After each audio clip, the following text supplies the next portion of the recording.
We're going to begin the meeting now. So welcome everyone to our traffic council meeting for July 31st. By way of introductions, I'll introduce the voting members of traffic council. My name is David Kozis. I am the transportation coordinator from the Public Works Department. The other voting members of traffic council are Captain Devine from the Traffic Bureau, Ned Devine, he's our Director of Transportation for the Department of Public Works. Our citizen rep, Mitch. Do I see you? Mitch Fishman. I don't see you yet, but I'm sure that Mitch will be joining us soon. He's here. Oh, okay. Okay, so I'm here as well, David. I see. Yeah, and Councilor Lipoff from Ward 8, you'll be voting for the city council this evening. Also, I see joining us at the beginning of the meeting, I see Councilor Oliver from Ward 1.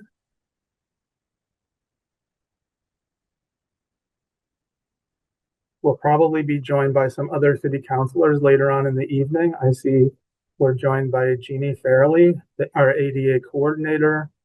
I see we're joined by Kathy Coe from the Transportation Division. Do I see anybody else? Any other? We have Councilor Maliki joining us from Ward 3. And all right, so I will now share the presentation.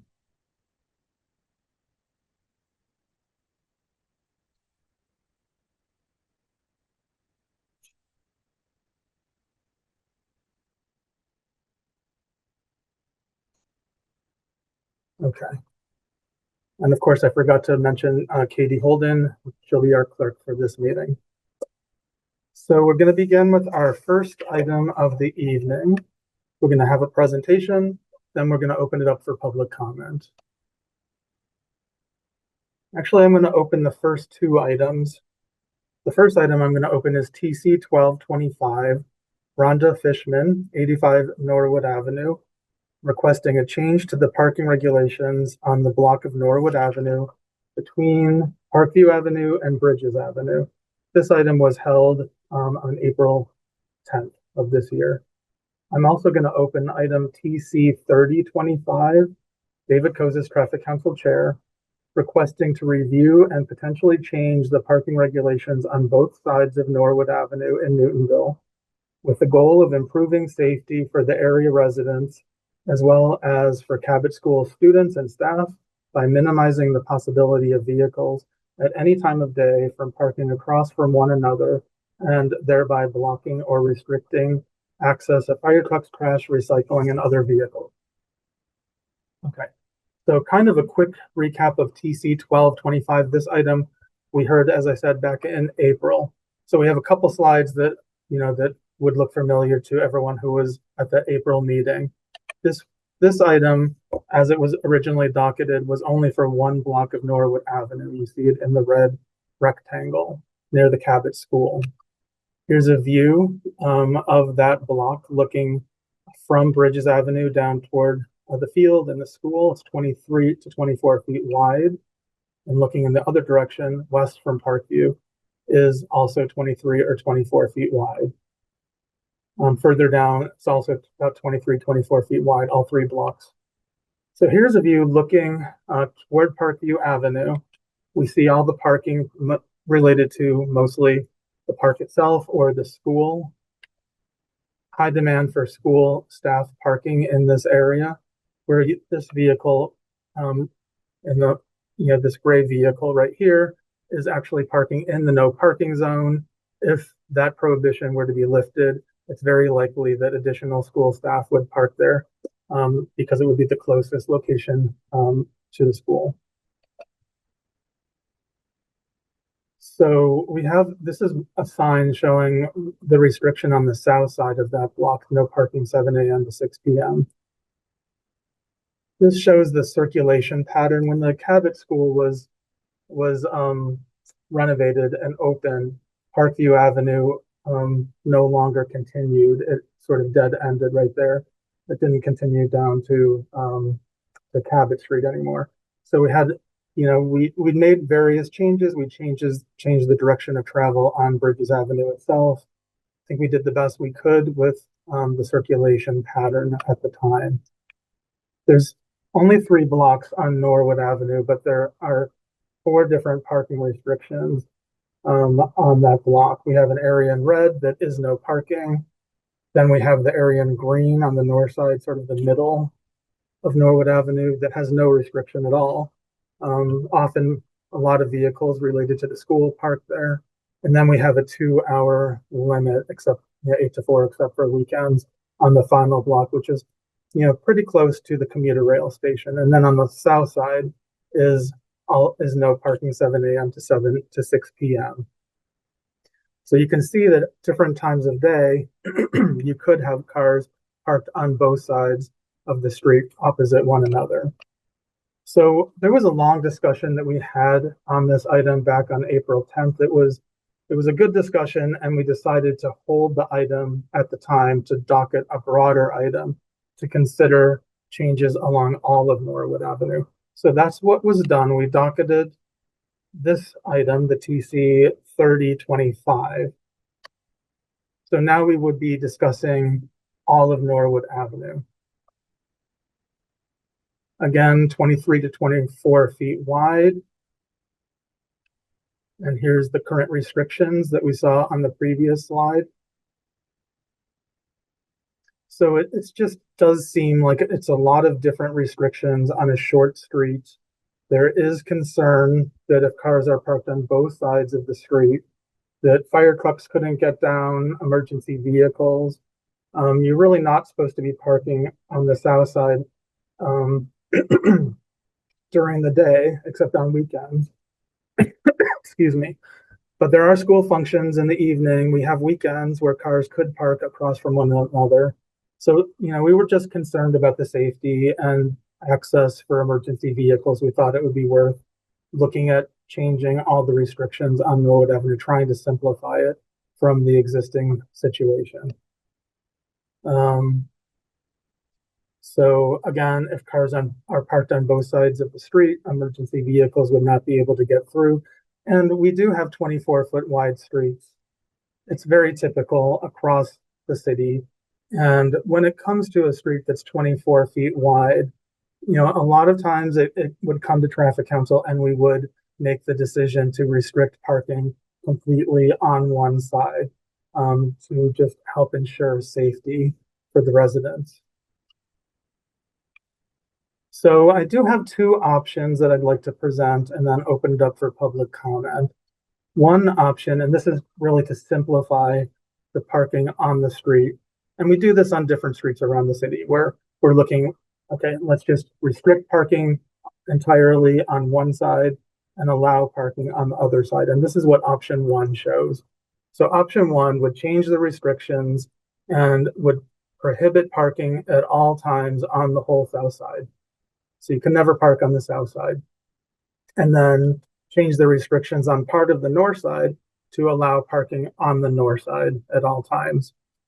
This one last block, that's a more difficult block because of the circulation patterns. Vehicles are supposed to be, if they're going to the school or to the park, they're supposed to come down Bridges through the parking lot and then back up and then park this way. A lot of vehicles do that, but not all. Plenty of them go straight through. So I think it's better to prohibit parking on that one block on school days, 7 a.m. to 4 p.m. And then when it's less busy in the evenings or on the weekends or in the summer, allow parking on the north side of that block, as well. So that's option 1 that I want to hear some feedback on. We also have option 2, which is kind of the opposite. Let me go back one slide. There is an advantage to option 1. It is our preferred option. It's because you could fit more cars on the north side, just based on where all the driveways are and the streets that are coming in from the south. You could fit approximately 23 vehicles on the north side, only 16 vehicles on the south side. And also most of the parking already is happening on the north side. So really much more similar to what we already have in the field, the existing conditions. So that's why at this point, option one is the preferred option. Now, option two, again, flips it so that parking would be prohibited on the north side and it would be allowed on the south side, except for that final block, the same situation on that final block of Norwood Avenue, no parking on school days. The advantage to this option is that the utility poles and the fire hydrants are on the north side, especially the utility poles. So since we have already the utility poles on the north side, that means that we could post all the signs on the existing utility poles, the signs that say parking prohibited. And we would allow parking on the south side, so we could just remove all the signs that are already there on the south side. So that's the main advantage, I think, that I could think of option two. But again, option one at this point is preferred. And we just have the language, the technical language that we would be voting on, the members of traffic council, depending on what happens during the rest of this discussion. So that's what I have for this item. I would like to now move to the public comment portion. If anyone would like to comment on TC 3025, if you could raise your hand. I see Rhonda Fishman. You have your hand up. I know that you are 85 Norwood Avenue. So if you could unmute and please comment. My proposal is to second the vote on option one, which is the preferred option. During school hours, to have no parking, otherwise to open it up to parking. Since there's no parking on the south side, would never have cars parked across from one another. This would not affect traffic patterns, and the way I know this is that even when every space is taken on the north side of the street, even though it says no parking, standstills do not occur. Cars just go slower, and this is a good thing near an elementary school. During non-school hours, the block is quiet and largely empty without much traffic. It would remain this way because there is only one house, mine, at this end of the street on the north side. And again, very little traffic outside school pickup and drop off hours. So the last thing I want to point out is that, as you said, David, there is a separate hearing tonight after this one to discuss larger scale changes to all of Norwood Ave. As scheduling discussions for an implementation of these types of changes often take months, I would ask the Traffic Council to consider this request separately from the larger overhaul. So I just wanted to clarify that the larger discussion is exactly the discussion we just had. This is the larger discussion. So option one and option two was part of the larger discussion. The larger discussion meaning geographically larger, all three blocks of Norwood Avenue, not just the one block. Got it. Okay. So I think that I'm hearing, and first of all, thank you for docketing this first, the item on the one block because you got the ball rolling. So I think I'm hearing that you are preferring option one. Yes, I am. Okay. So thank you again. And we'll move on to anyone else who might want to comment on this item. Anyone from the public wishes to comment, if you could please raise your hand and we'll call on you. Okay, seeing none, I would close the public comment period. Councillor Lipoff. Yes, I'll second the desire to do option one. I think it makes complete sense. We've had a lot of different development and issues on Norwood, and I think that this is a great solution. Thank you. Thank you, Councillor Lipoff. Other comments from Traffic Council members or other city councilors on the call? Mitch. So David, on option one, across from Miss Fishman's house, it would be restricted. On option two, could you put that one up again? Same thing on that block. So in either case, it would be restricted across from her house, correct? Yeah. Yes, it would. Okay. Yeah. I mean, I think, as Councilor Lipoff said, this is a better solution. It also, as you pointed out, gives a few more spots for people who want to park on the north side, and I think that's a good solution.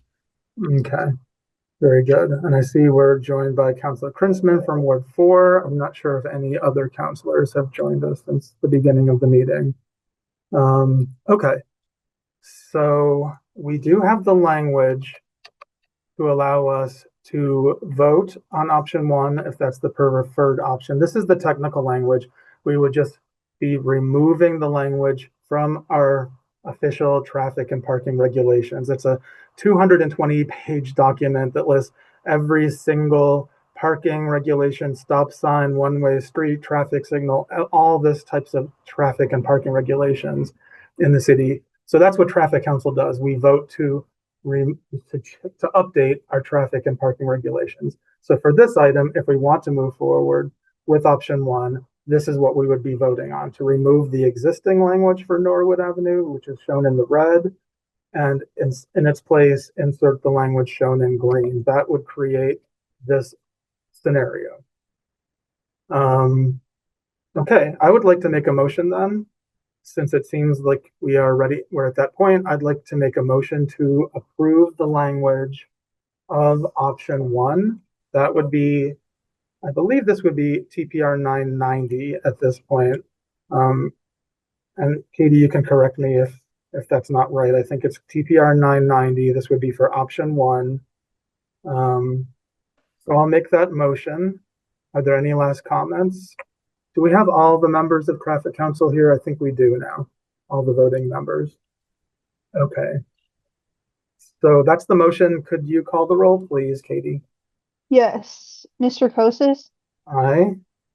Mr. Cod, Aye. Captain Devine, Aye. Mr. Fishman, Aye. Councilor Lipoff, Aye. 5-0. Okay, so we have at this point approved option one. So that means we're in the appeals period. We have 20 days that we need to wait to see if this item is appealed. If anyone is strongly in disagreement, there is an appeals process through the clerk's office. They can provide additional information, or I could.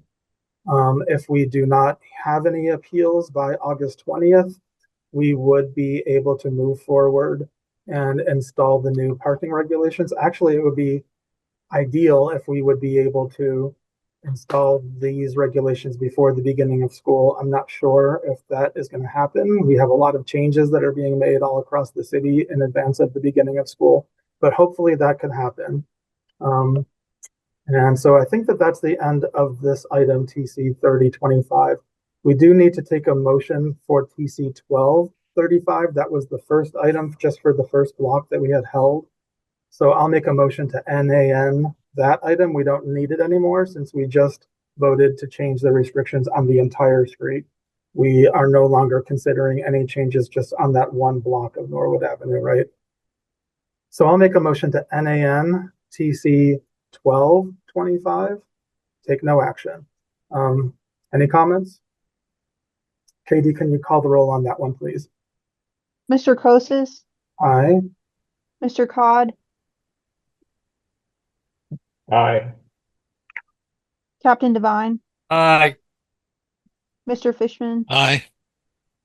Councilor Lipoff. Aye. So that's 5-0. Sorry.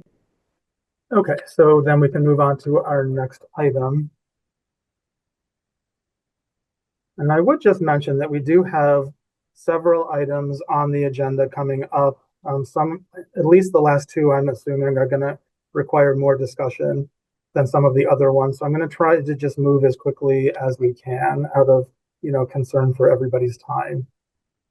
So our next item is AP 325.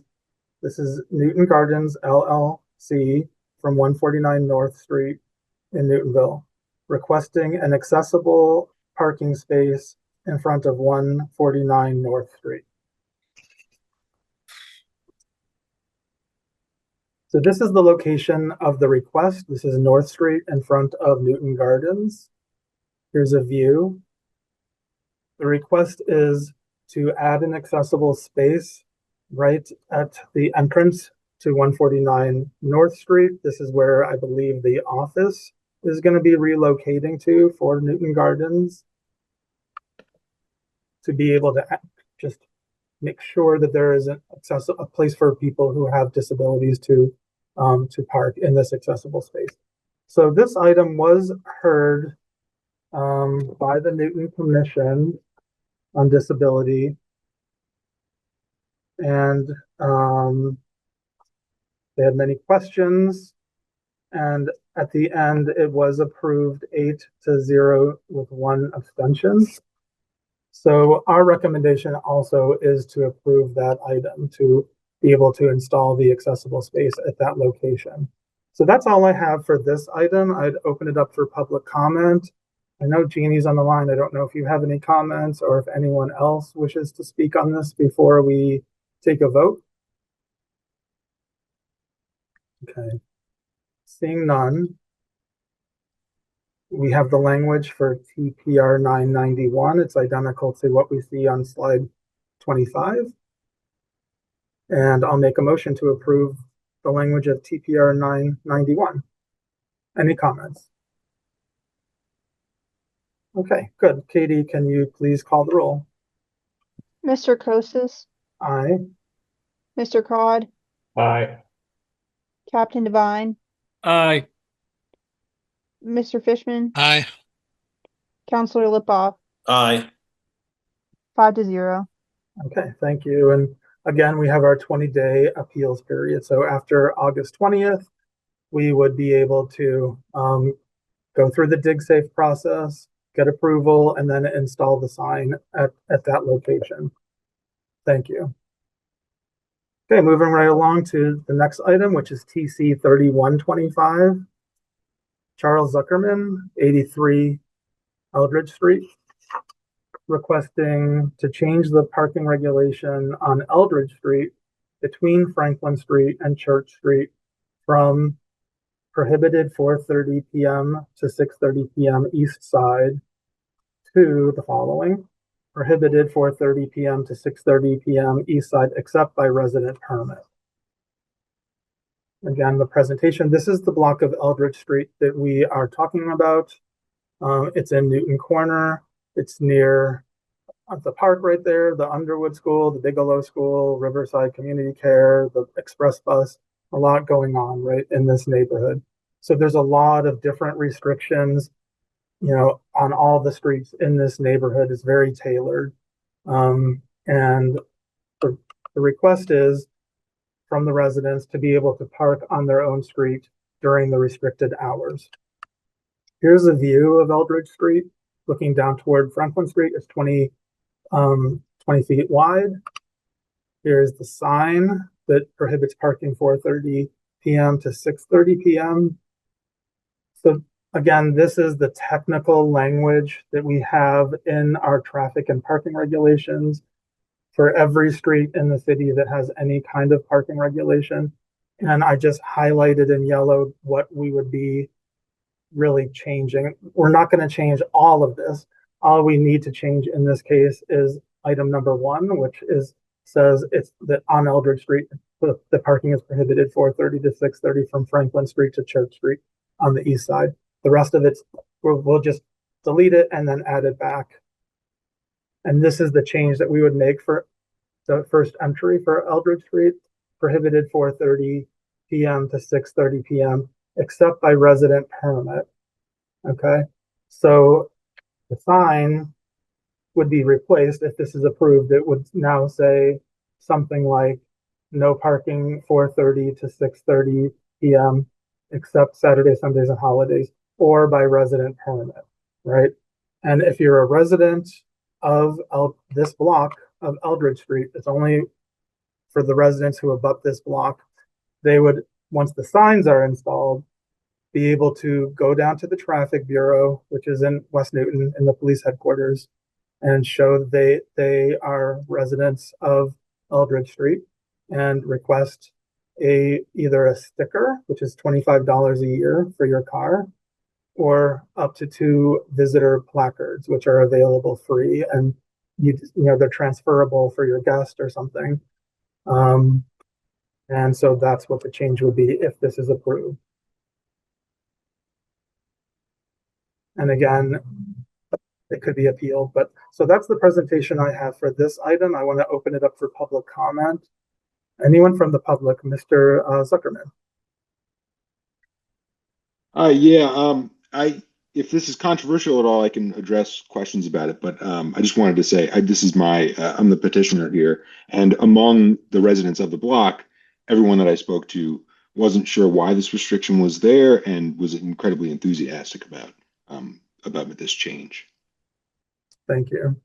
I mean, I wasn't here when the restriction was put in place, but my thought is because I think it's very likely that because there's such great bus service, MBTA service in this neighborhood, right? We have the express buses that stop right up here, you know, on the Newton Corner Rotary, and provide really excellent service directly into Boston. You know, you get on in Newton Corner, your next stop is in Boston.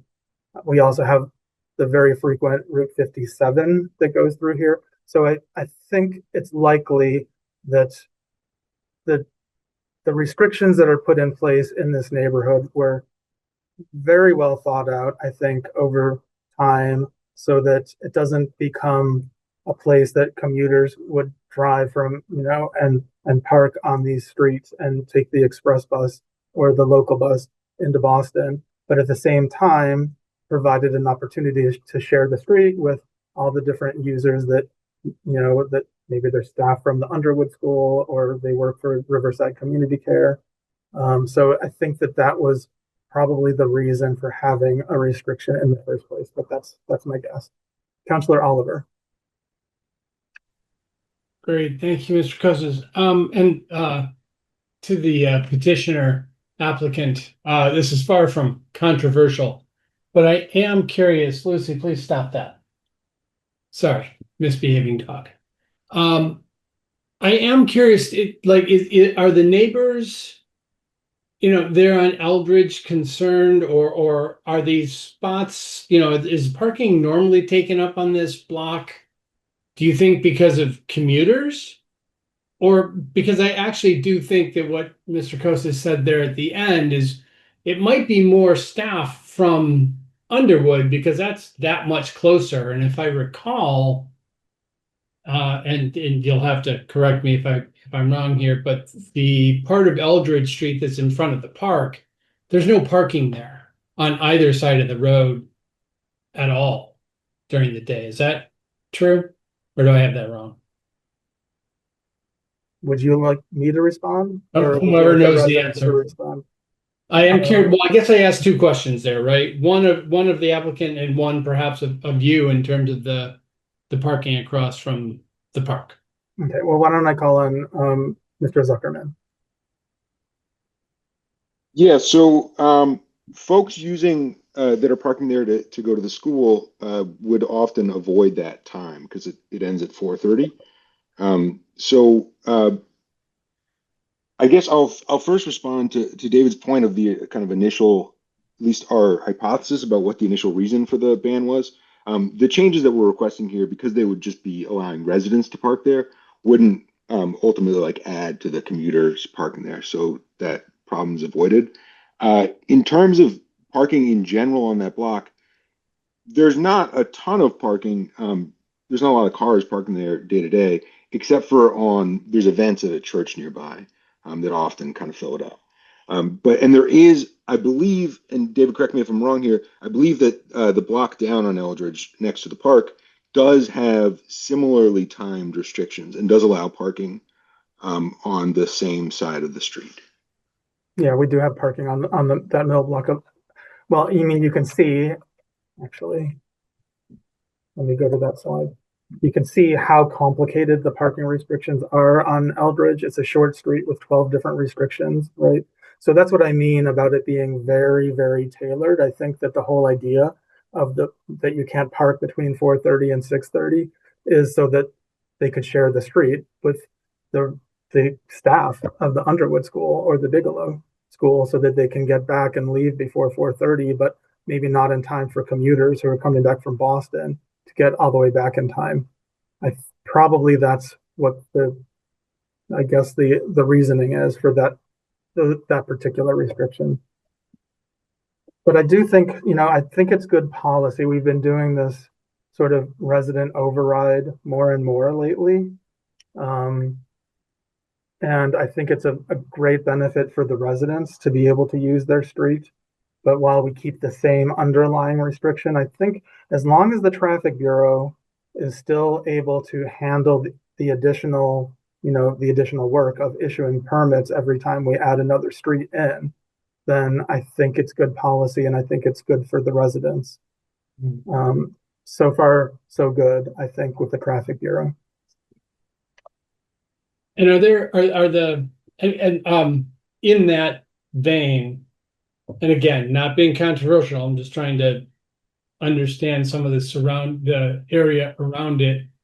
If we do end up displacing some folks from using that block, where's the next closest place we're going to displace them to? And do we have a similar program in place for the resident permit?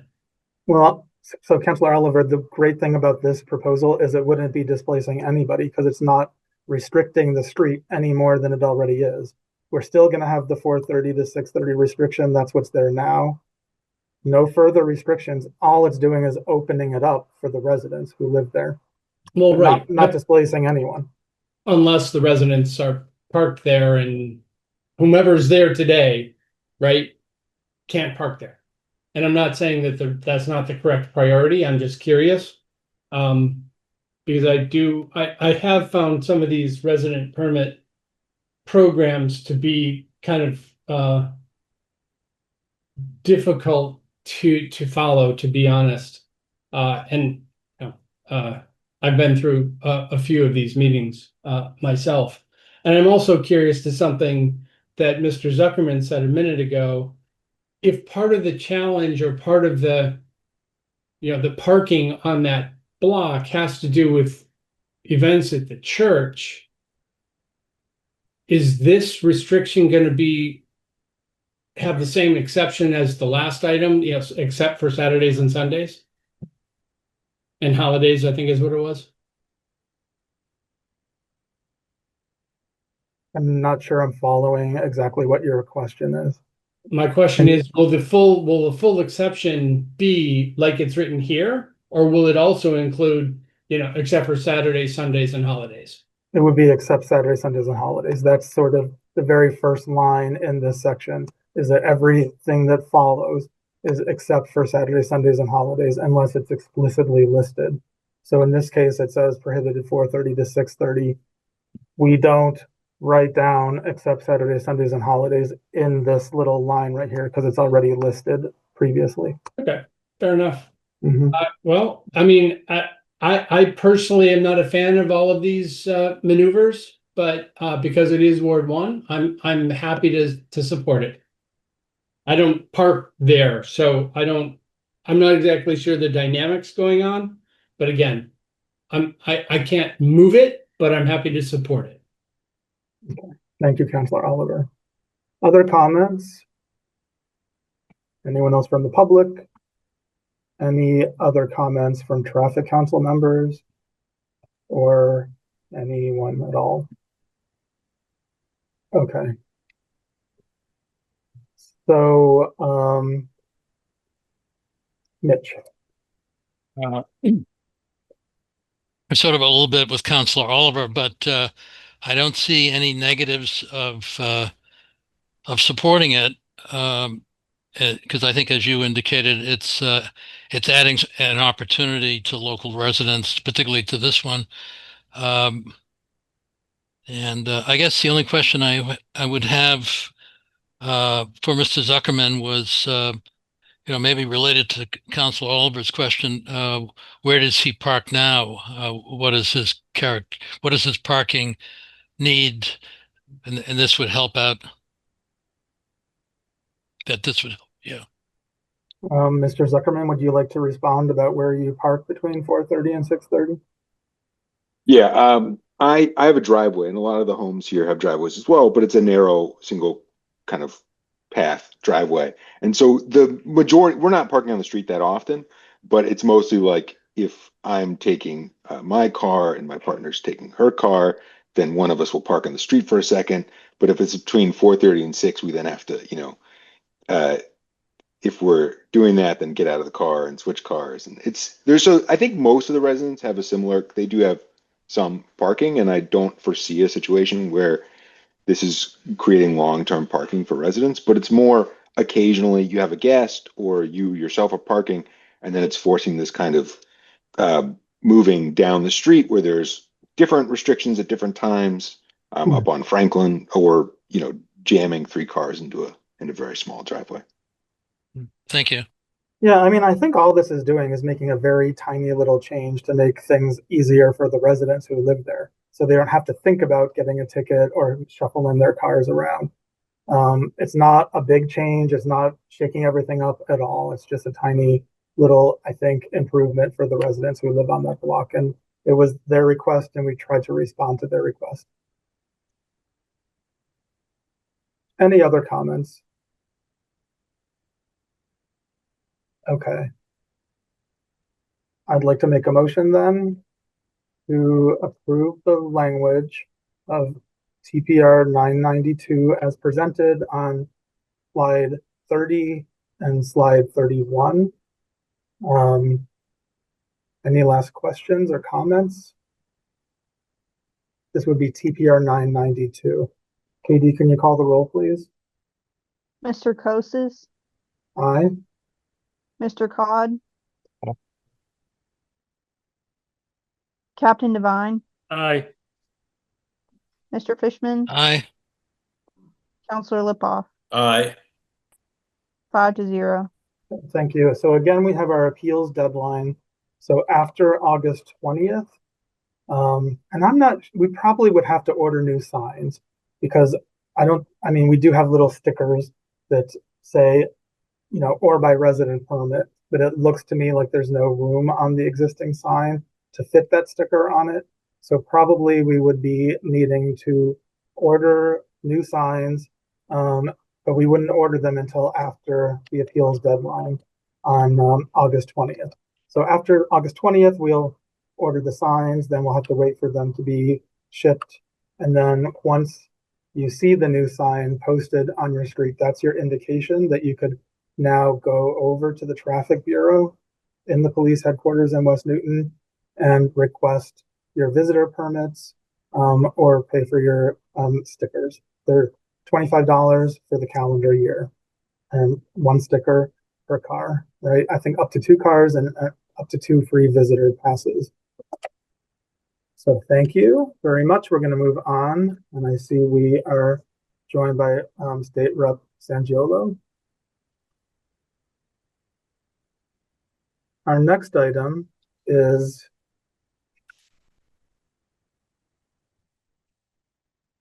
TC 3225, Alan Myers, 431 Albemarle Road, requesting the addition of a parking prohibition along the east and south side of the one-way portion of Albemarle Road between Watertown Street and Eddy Street to ensure access for emergency vehicles.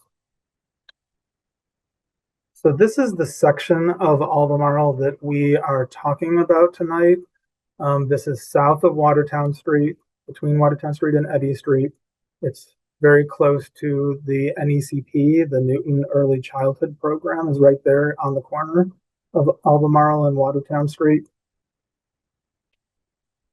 right now, there's no restrictions on either side of this stretch of Albemarle Road. It's only 20 feet wide. So as we can all imagine, if vehicles are parked on both sides, then emergency vehicles would not be able to get through, fire trucks, trash and recycling. So the residents of the street have requested to restrict parking on the reservation side. And in order to do that, it seems totally reasonable to me out of concern for public safety. We would just need to vote on this specific language. Remove the language that's on the books right now for this section of I guess this section of Albemarle, and replace it and sort of clean up the language, make it a little bit clearer. Where basically the main thing we would be doing is prohibiting parking on the south side of what I'm calling the northern roadway south of Watertown Street, from Watertown Street to Eddy Street. So that's what I have for this item. I can open it up for public comment. Anybody wish to speak on this? Alan Myers? Hi, Alan. Hi, Mr. Kozis. Thank you so much for hearing this petition, and to the other members of the Traffic Council. I've lived on this street since 1999, and it has gone from being a very sleepy back street to more or less a major cut through with more and more traffic every year. Because mostly people are going down to Eddy Street and using Eddy Street as a means to get to Watertown or Washington Streets. I'm sure the council is aware of the fairly new four-way stop sign at the corner of Eddy and Watertown Street, and that is evidence of the increased traffic over time. We also have increased construction on our street, and we're delighted to be welcoming new families, many of which have children, which is wonderful. I have a small car, a Kia Niro, which is a small hatchback. And with cars parked on both sides, I can barely get my car down the street. So certainly an emergency vehicle, or in that, as was mentioned earlier in this meeting, a large, for example, city traffic truck, would not, or a larger utility vehicle would not be able to pass down the street. Additionally, and this is just for the council's information, myself and neighbors are reporting an increase of instances of sightings of cars driving down our street the wrong way. And I think this happens for two reasons. One, because there's no one-way sign at the beginning of that section of Albemarle Road, which I have put in a request, and the city has approved and said that that will be installed at the corner of Watertown and Washington and Albemarle Roads. Though if a person, let's say a contractor, pulls in to do a service in, somebody's an electrician or something, when they pull out, they don't know that it's a one-way street.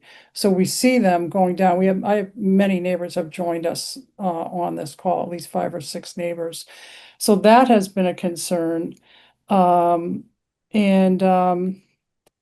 Yeah, so I'm respectfully requesting for the safety of myself and my household and my neighbors that the council approve the application for no parking on what I call the Brook side of the street of this section of Albemarle Road. And I thank you for listening to my comments.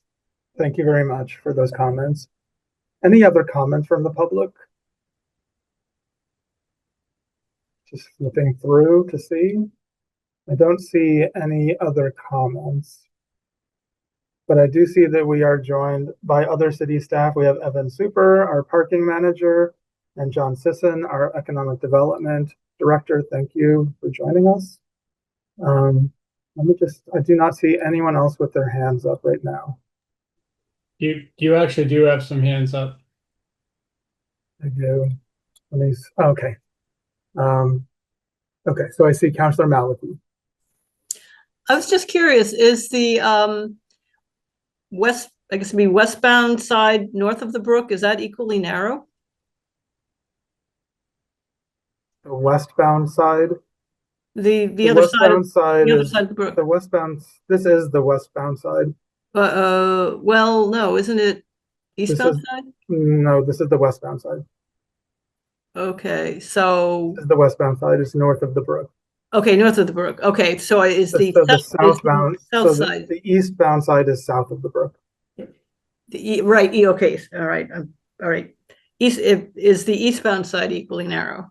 I mean, I didn't look at that. I only looked at the item that was docketed. Okay, just curious. So yeah, I'm not sure. I'm not It's sure. pretty darn close by memory. Hmm. I'm up and down that street fairly frequently. It's pretty darn close. It feels tight going either direction. How about that?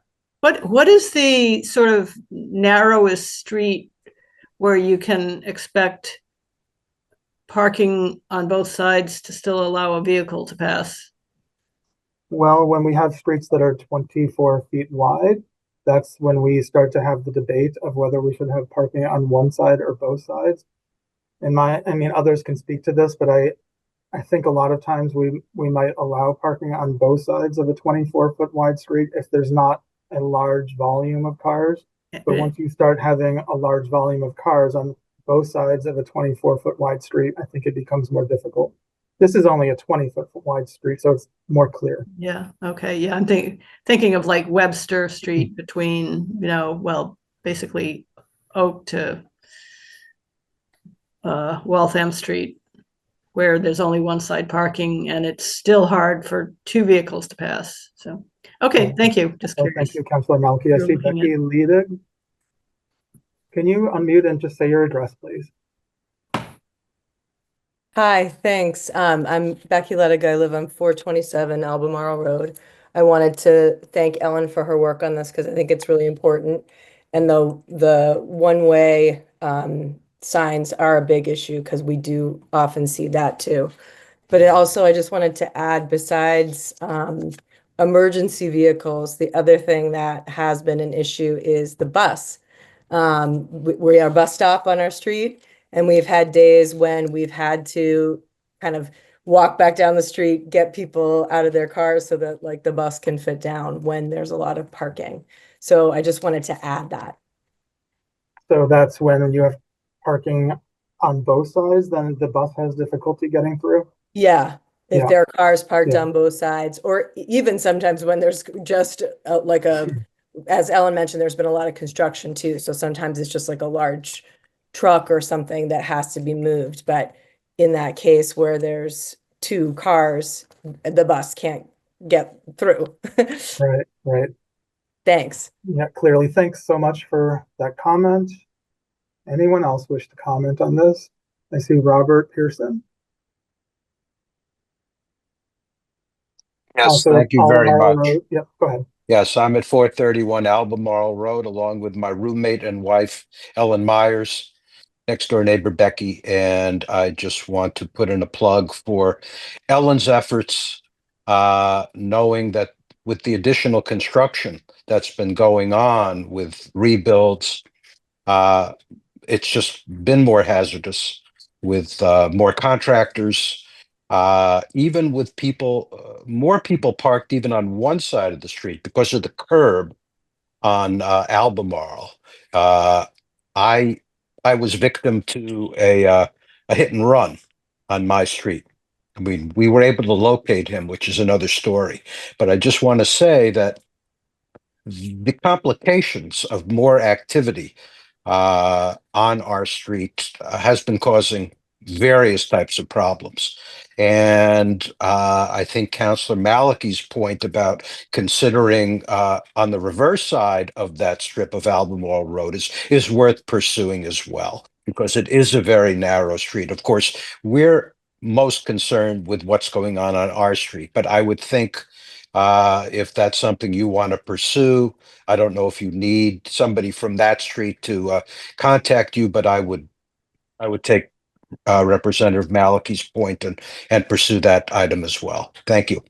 Right, thank you. And it would be the same process for docketing an item on the eastbound side, across the brook, as was followed for this item. It would be a traffic council petition, which would need to be filled out by either a group of residents or by any city councilor or voting member of traffic council. Thank you. Thank you very much. Any other comments? Okay, seeing none. I'll go ahead and make the motion then to approve the language as shown on this slide, page 35. This would be TPR 993, and it would be to restrict parking on the south side of the northern roadway, south of Watertown Street, between Watertown Street and Eddy Street. Probably the signs would be posted on the utility poles. We're not actually voting on where the actual signs would be posted, but we're voting on the actual restriction itself. So any last comments? Katie, can you call the roll on this one, please? Ellen has her hand up. Oh, Ellen, yes. Sorry, go ahead. Just in anticipation of what sounds like a vote in our favor, I wonder how long a process like this takes, and I'm also wondering about the city having agreed to install the one-way sign at the top of our street. I would say it's close to 2 months ago. I recognize and respect the number of jobs that have to be accomplished in little time throughout the city on many issues. I just wonder like what type of wait period we might expect to see in both of these instances, particularly if this petition before the council tonight gets approved. Thank you. Okay. So for the one-way sign, that's not something the traffic council votes on or handles, but it seems like it's something that you put into our 311 system on the city webpage. So hopefully by putting it in the 311 system, you'll be appraised of the progress as it goes through. It's just a sign, and I did make a note of it.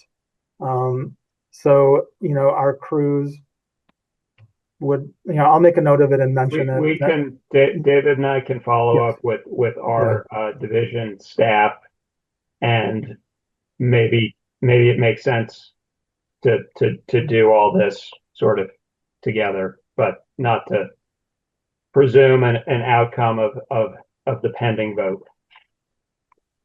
Thank you. I appreciate that, Mr. Cod. Okay. So like I said, I did make a note of the one-way sign, and Ned and I will follow up with our colleagues in our division. In terms of the timeline for posting this new signage, we do have our 20-day appeals period, so we need to wait until after August 20th. I'm assuming there's not going to be an appeal for this item. It's not controversial. So assuming no appeal, sometime after August 20th is the earliest that the signs would be installed. Usually it's only within a few weeks after the appeals deadline, depending on all the work that, you know, all the other work that they need to do. So, you know, I would say sometime probably in September, I would guess. August or September. Okay. Thank you. Thank you very much. And did we actually take the vote on this? We have not yet. Okay. It's still pending. Okay. Katie, can you call the roll, please? Yes. Mr. Kosis, Aye. Mr. Cod, Aye. Captain Devine, Aye. Mr. Fishman, Aye. Counselor Lipoff, Aye. 5-0. Okay, very good. Thank you all for this item. We're going to go to the next item. The next item is TC 3425, Giles Taylor, 10 Lowell Avenue, requesting a change to the parking regulations on the narrow portion of Lowell Avenue located to the east of Prescott Street and extending to the dead end. So this is the section of Lowell Avenue that we are going to be discussing.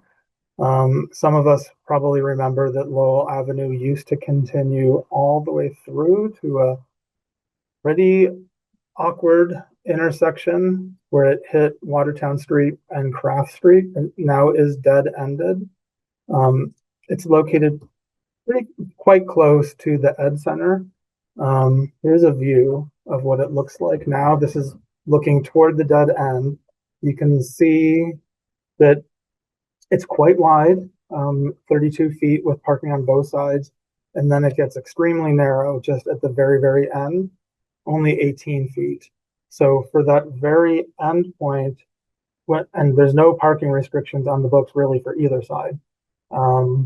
It could be quite difficult, I imagine, for the homeowners to maneuver, in and out of their driveways along that very narrow section.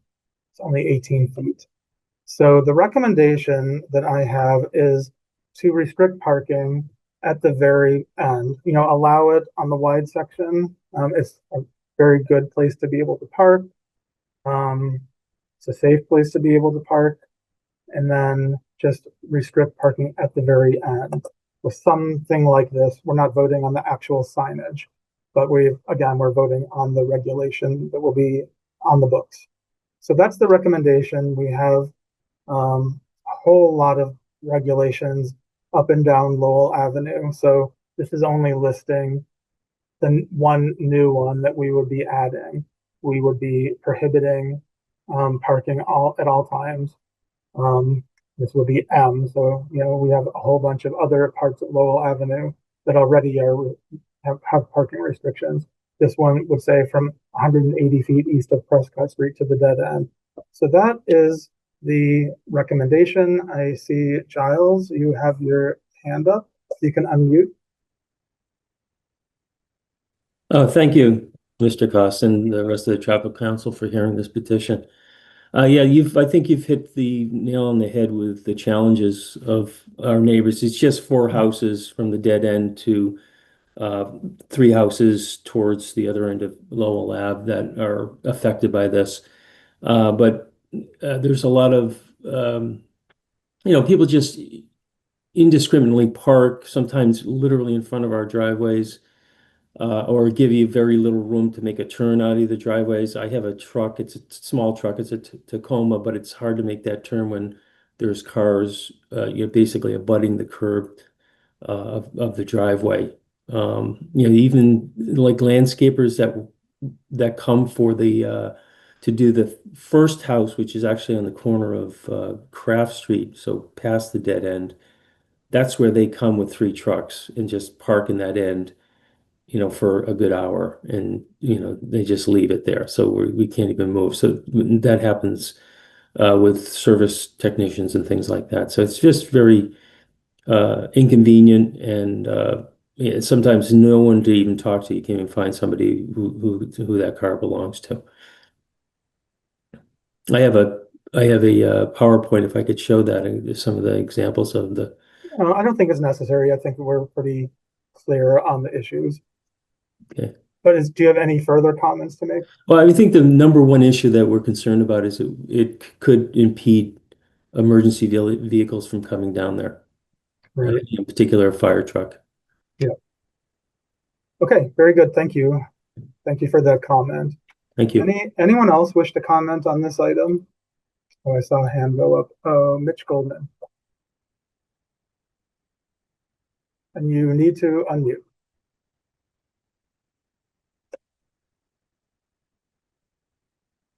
So I think you need to find the unmute button.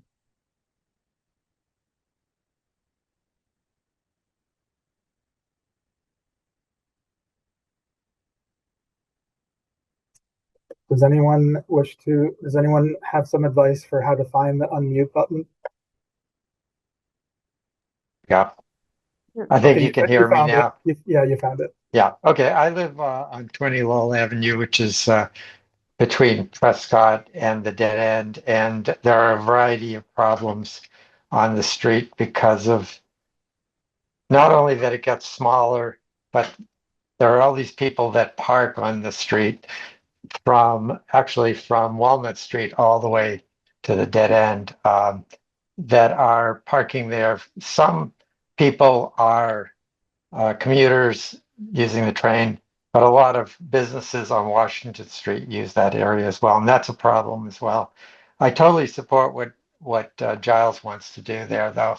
I think we should restrict the parking at the end. I would consider also restricting maybe one side of the rest of Lowell Avenue from Walnut all the way back to the dead end. I know that's not in this proposal, but I'm just putting my 2 cents worth in.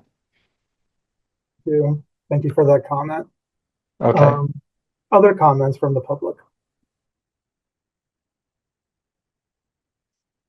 Seeing none.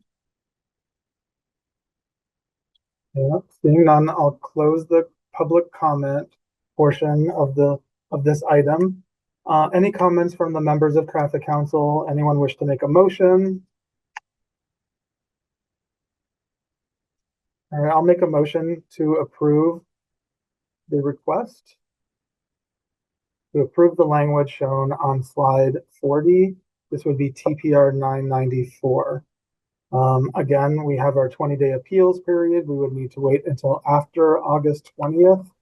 And then we would need to go through the DigSafe process to make sure it's safe to install new signage there. Our transportation supervisor has 30 years of experience placing signs and determining the right language on the signs. It will be up to her after the appeals period expires. We might need to order the signs as well if they're not in stock. Okay. All right, so I will now go to Katie, and if you can call the roll, please. Mr. Kosis, Aye. Mr. Cod, Aye. Captain Devine, Aye. Mr. Fishman, Aye. Counselor Lipoff, Aye. 5-0. Okay, thank you. That's TPR 994.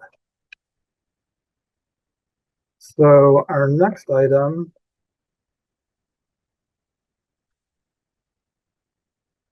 is TC 1725. It's Councilors Greenberg and Oliver, Traffic Bureau Captain Daniel Devine, and David Kosis, Traffic Council Chair, requesting to re-examine the need for the Horace Mann parking district and to consider removing it and possibly replacing it with a different parking restriction on Nevada Street from between California Street and Churchill Street, and on Linwood Avenue between Craft Street and Melville Avenue. Okay, so this is the location that we'll be talking about for this item. This is the area that composes the Horace Mann parking district. I have just 4 pictures standing in the middle of the intersection at Nevada Street and Linwood Avenue and looking in all directions. This is looking northbound on Nevada Street. You see the school on the left. That's the Horace Mann School. It's a 32-foot wide street. And much of the street has signs that say permit only, 8 a.m. to 3:30 p.m. on school days. Then this is turning around and looking southbound on Nevada Street. Also 32 feet wide, the same posted restrictions on that block. Then looking on Linwood Avenue toward the west, this is looking down toward Craft Street. And then beyond that is the Day Middle School. This is 32 feet wide. And for Linwood Avenue, it's a 2-hour limit, 8 a.m. to 3:30 p.m. school days, except by permit. And the same thing on the opposite side, looking eastbound toward Melville Avenue, also 32 feet wide, same parking restriction, 2-hour limit, unless if you're a resident who has a permit. So this is a map of our current Horace Mann parking district. It's only 2 streets. It's our smallest parking district that we have. You can see visually that on Nevada Street, in order to park there on school days, you need to have a neighborhood, parking permit. And on Linwood Avenue, it's a 2-hour limit, except if you are a resident there with a permit.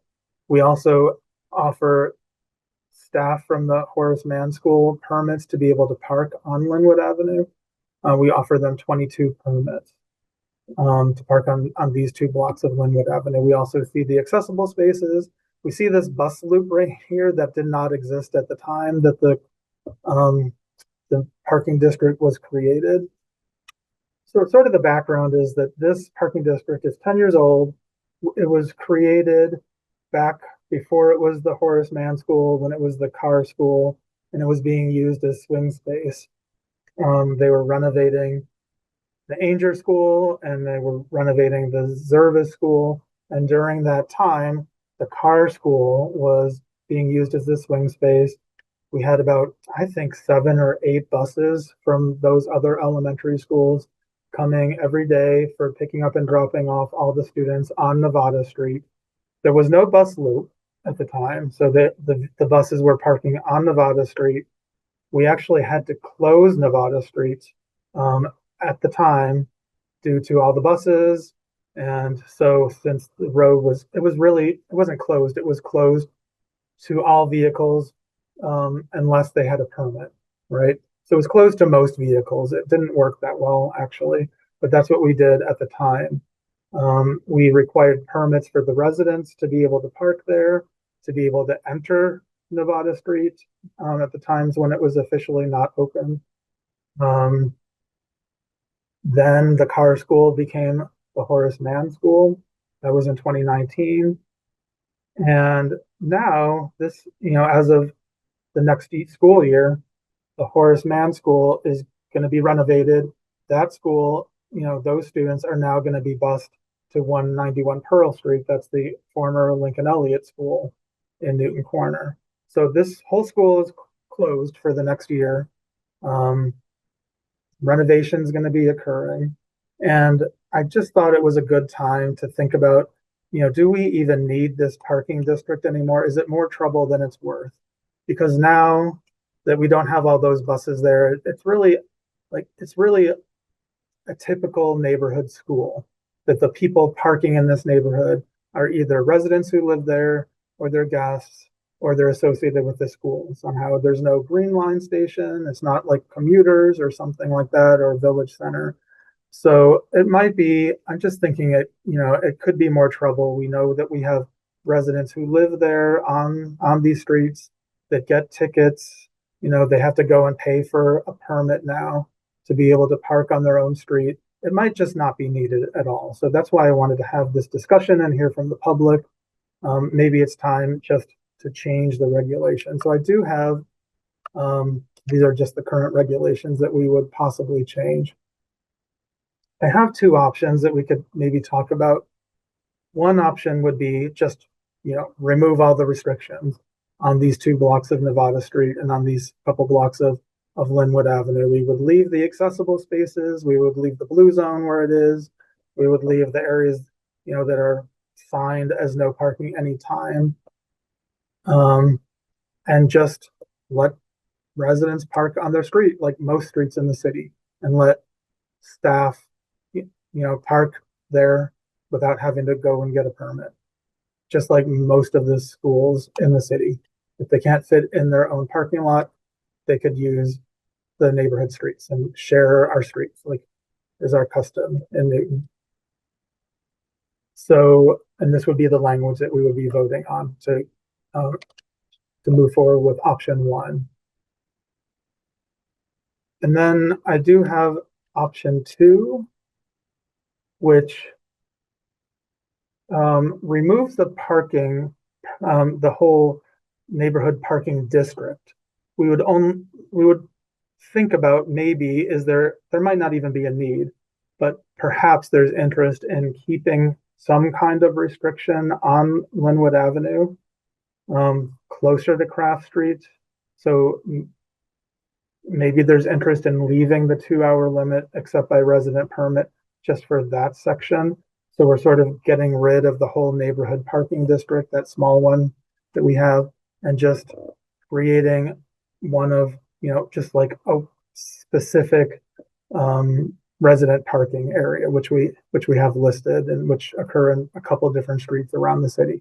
So that's another option. I'm not sure which one is preferred, but I wanted to present those 2 options and open it up to the public and see what people think. So anyone from the public wish to speak on this item, if you could raise your hand and I can call on you. Councilor Oliver. Thank you again. I know that there are a couple of neighbors in the meeting. I don't know if they're planning on commenting, but I just live a couple of blocks up on the other side of California here. It does seem to me that the one voice that I would want to hear from before we permanently take it away is, of course, the principal from Horace Mann. I don't know how because I do know that the reconfiguration of the parking lot at Horace Mann, during the construction that's upcoming or ongoing already, it's not going to accommodate all the staff on site, but that doesn't necessarily mean that there's, a fight for parking there on a regular basis. I do know that regularly some teachers are parked along Nevada, and I have always assumed that there's a little bit pretty close to the driveway there on Linwood, staff parking. But like you've already pointed out, we have at least a year to figure that out, because there's not going to be a whole lot of traffic in and out of that school for at least one school year, or hopefully only one school year. So from my perspective, I think option one, at least for now, makes the most sense, is just to eliminate that. But again, unless the neighbors that I've seen in the call have other additional comments, and I don't see anybody from the school here, it seems to me option one is the way to go, and then possibly revisit it once we get closer to, reopening the school for fall of 26. Yeah, fall of 26. Right. I can't speak for the principal, of course, but I think that the implication would be right now, every year, the traffic bureau issues 22 permits to the principal. I don't know. And then the principal somehow distributes those permits to the staff, certain staff. Or I think Mark runs a highest bidder program. Or the after school staff. Yeah. I guess the highest bidder would be able to park on site, right? And not have to park on Nevada Street. So if this change were to be made, then the traffic bureau would not be issuing the permits anymore. The principal wouldn't be distributing the permits anymore. The staff would just park on the street. I guess the one negative would be that we would not be able to know whose vehicle is whose anymore if there's not a permit. But that is the way that it is around every other school. Yeah. Right. I see Edward Johnston.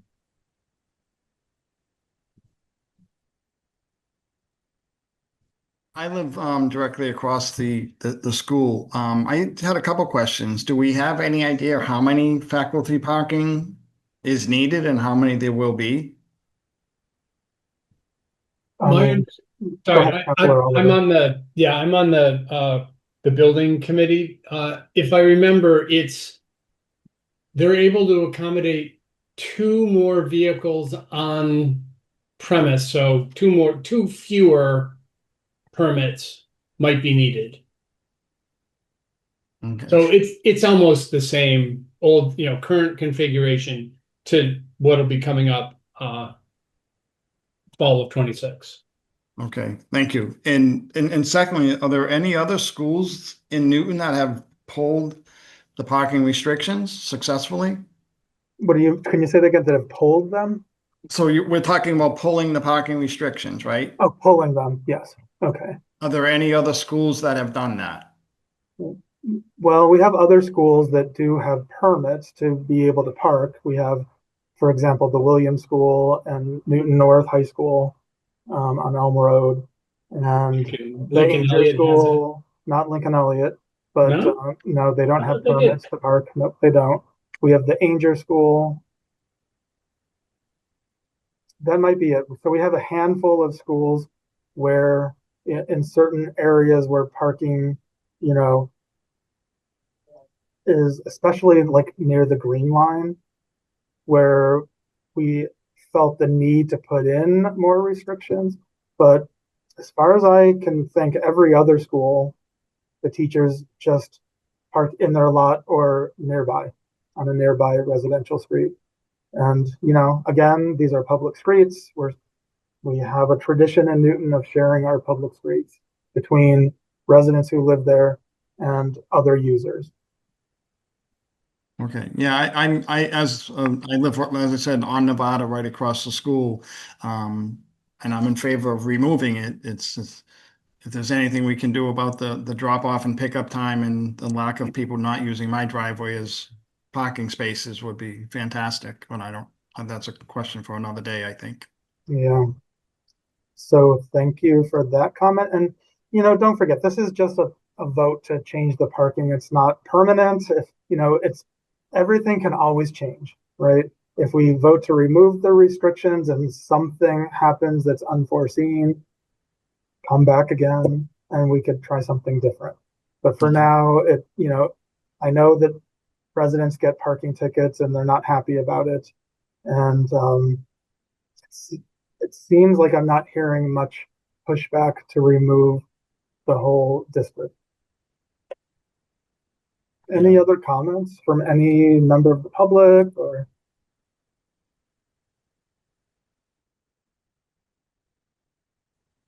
Thoughts from traffic council members or city councilors or state reps? Mitch? Yeah, I mean, I understand, David, your your point of view that circumstances have changed. I also, listening to Councilor Oliver, the duration of the change, maybe a year, maybe, could be more. And I guess the question about the principle of Horace Mann and whether he's actually giving out the 22 permits. I think that's what you were saying. That was the number. I mean, in one respect, I see it as a short-term reduction of the impact or making it easier, but I guess I don't totally feel like I understand what's going on. I think we're trying to simplify things. Honestly, I think as the years go by, more and more parking is becoming more complicated in Newton, more restricted, more specific tailoring to all different kinds of things. And I just felt like, oh gosh, here's an opportunity to simplify something. Maybe we don't need it at all. Maybe it's easier to not have this in place.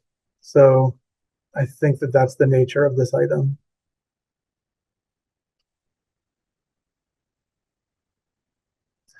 Other thoughts? Any other comments?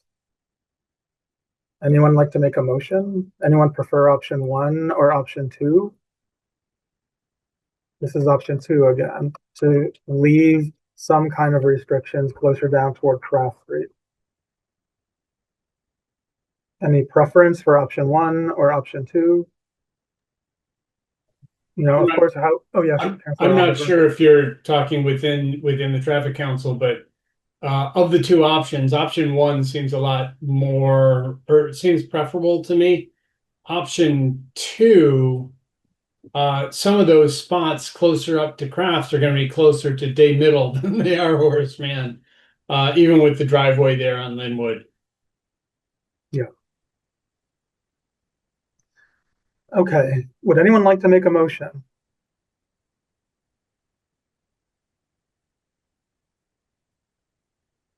Someone all speak at once. All right. I guess I'll make a motion then to approve the language of option 1. This would be TPR 995. So this would remove the parking restrictions. It would remove the parking district. It would leave the blue zone, leave the accessible spaces, leave these no parking zones that are already listed.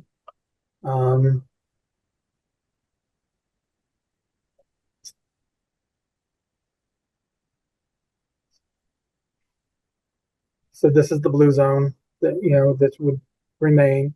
This I just added back. I removed it and added back because during this item, I remeasured it and fixed a mistake that was in our traffic and parking regulations. So I will make the motion then to approve the language of option 1. Any last comments? Okay. So anyone who has a permit for parking on Nevada Street or Linwood, it would not be needed anymore. We would need to wait until after the appeals period on August 20th. After August 20th, I think that all that our staff would need to do would be to remove the posted signage that has the restrictions listed. I see no more discussion, so Katie, can you please call the roll? Mr. Kosis, Aye. Mr. Cod, Aye. Captain Devine, Aye. Mr. Fishman, Aye. Counselor Lipoff, Aye. 5-0. Okay, so 5-0, this was option 1 was approved for TPR 995.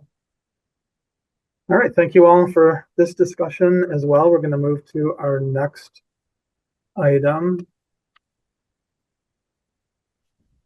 And our last item of the evening, which is TC 3325, David Kosis, Traffic Council Chair, John Sisson, Economic Development Director, and Councilors Block and Krinsman. And I know Councilor Block would like to not be a co-docketer on this item. Requesting a change to the parking regulations along a portion of Woodbine Street and Bourne Street between approximately Phillips Street and Woodbine Terrace to provide for a safe shared parking. To provide for safe shared parking among residents, but with a limited number of parking permits available to employees of local businesses. Okay, so we're going to have the presentation, then we're going to open it up for public comment. This is the location that we'll be talking about. It's these two blocks of the end of Woodbine Street and sort of the end of Bourne Street come together in this sort of arc right here. This is a view. This is a view of Woodbine Street. We're looking west down toward Bourne Street. You can see Ave in the background, Commonwealth Avenue. It's 24 feet wide right now. About 9 vehicles would be able to fit along this section of Woodbine Street. And then we have this is where Bourne Street meets with Woodbine Street. Here's a view looking from Woodbine Street up to, this is Bourne Street looking up toward Woodbine Street. It's looking to the east. You see Ave in the background there. This is a little bit narrower, 21 to 24 feet wide. About 6 vehicles could fit on this section of Bourne Street. All right, a little bit of background. So maybe I'll just skip ahead to this next slide. This is a map, and I'll go back to the background. This is a map of our Auburndale Village Parking District, part of the Auburndale Village Parking District. There's another part that's closer to LaSalle College, LaSalle University. So you see that, there's a lot going on here. What I guess I would point out at this point is you can see Woodbine Street and Bourne Street has red on both sides of the street. That means that when you go to the street, it's a 2-hour limit. The signs would say 2-hour limit, Monday to Friday, 9 to 5, except by resident permit, really. So the residents on Woodbine Street would be able to get a permit to park on Woodbine Street, and the residents of Bourne Street would be able to get a permit to park on Bourne Street beyond the 2-hour limit. Everyone could park 2 hours, but if you're a resident with a permit, you could park longer than the 2 hours.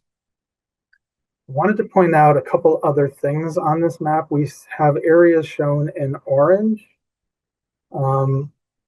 That's the orange solid lines are where we have signs that say Auburndale business parking only. You see a long stretch along Auburn Street and a long stretch along Central Street. That's reserved. That's an area that's reserved for employees who work within one of these streets that are highlighted anywhere on this map in any color, right? And then we also have a few streets in purple. So you see, for example, sections of Hancock Street, and you see LaSalle Street and Melrose Street. So these are streets where you could park there for 2 hours, but you can park longer than 2 hours if you have a resident permit or if you have a business permit. So it's sort of shared.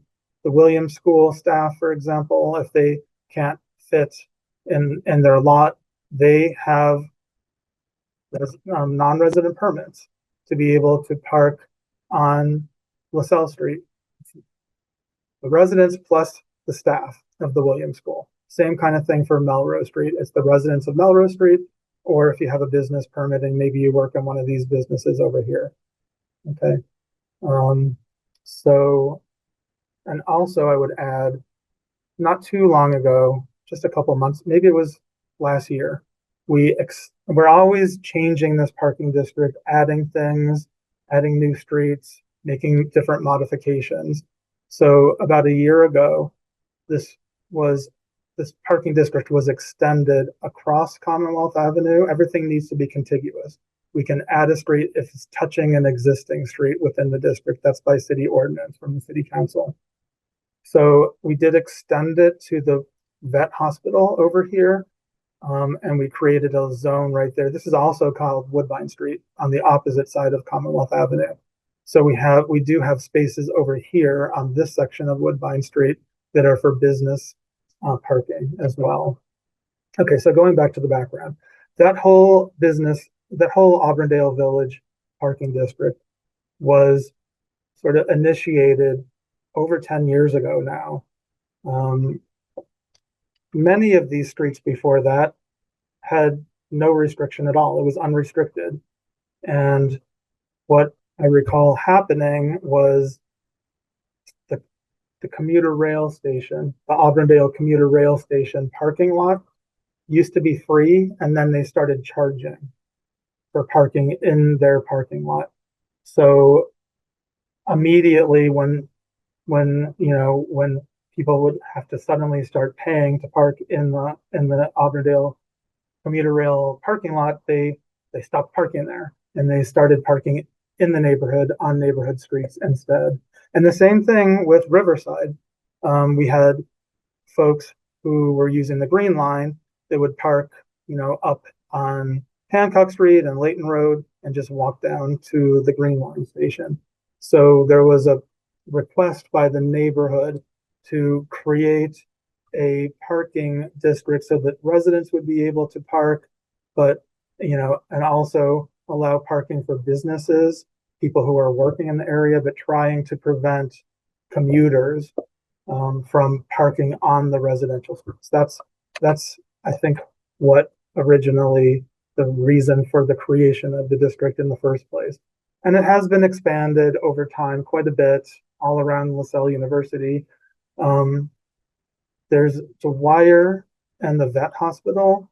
I would want to add that these are two businesses in this area that we're talking about, Woodbine Street and Bourne Street, they're already located within this village parking district. They're already eligible to get permits to be able to park in the area shown in orange or in purple. Okay. So they're already within the parking district. So what happened more recently is that there was a new project that is a complete streets, sort of focusing on improving conditions for all users along Commonwealth Avenue, the carriageway, sections of the carriageway where parking used to be available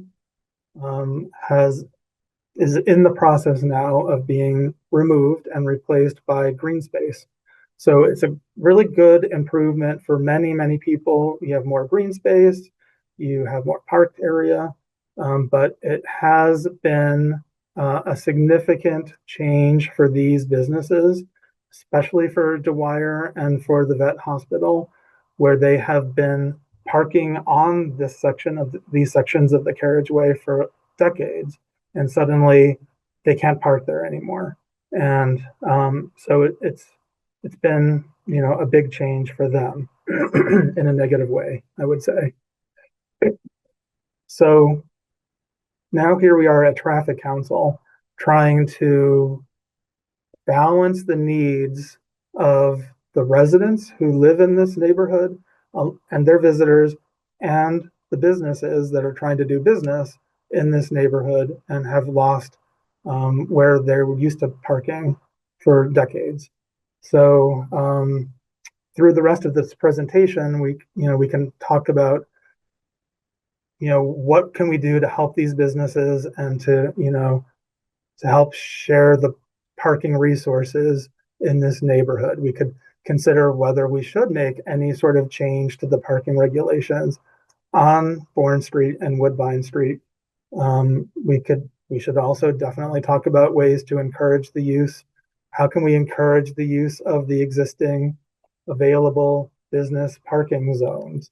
Like clearly this parking zone right on Auburn Street, which was created 10 years ago. We have this whole stretch of space that Traffic Council, working with the businesses and the neighbors and the elected officials over a long period of time, created this zone that we want to, you know, reserve for businesses, for employees to be able to park in this great space right there, in this convenient space for many people. Okay, so that's the background, and this is, so we have two different options that I want to present, and then open it up for discussion.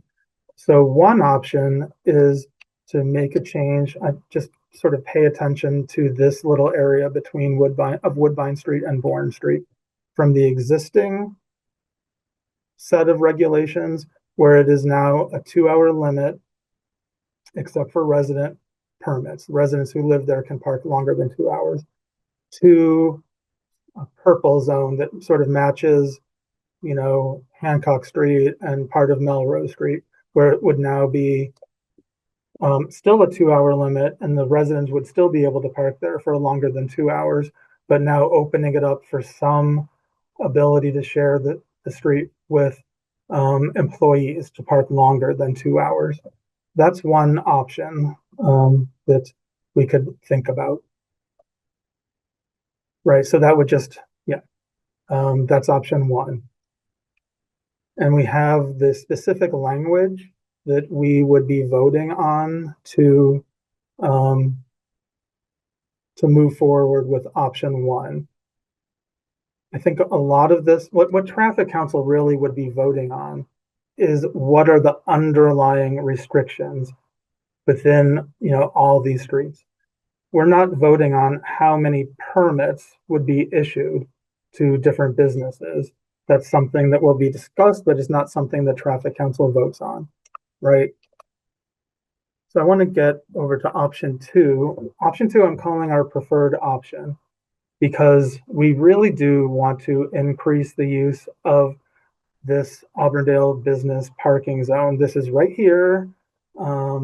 It's this long stretch that is, you know, I think the bottom line is Auburndale is in, you know, compared to really every other one of our villages in Newton, there is an abundance of parking availability, I guess. We have long stretches. We have a parking lot that's not well utilized, the public lot.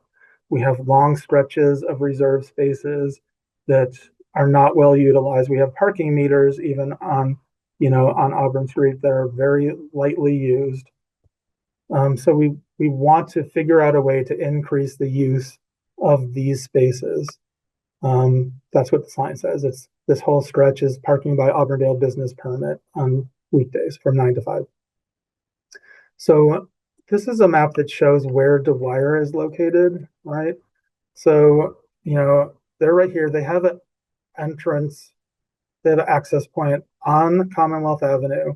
They have an access point on Woodbine Street. So both sides, right?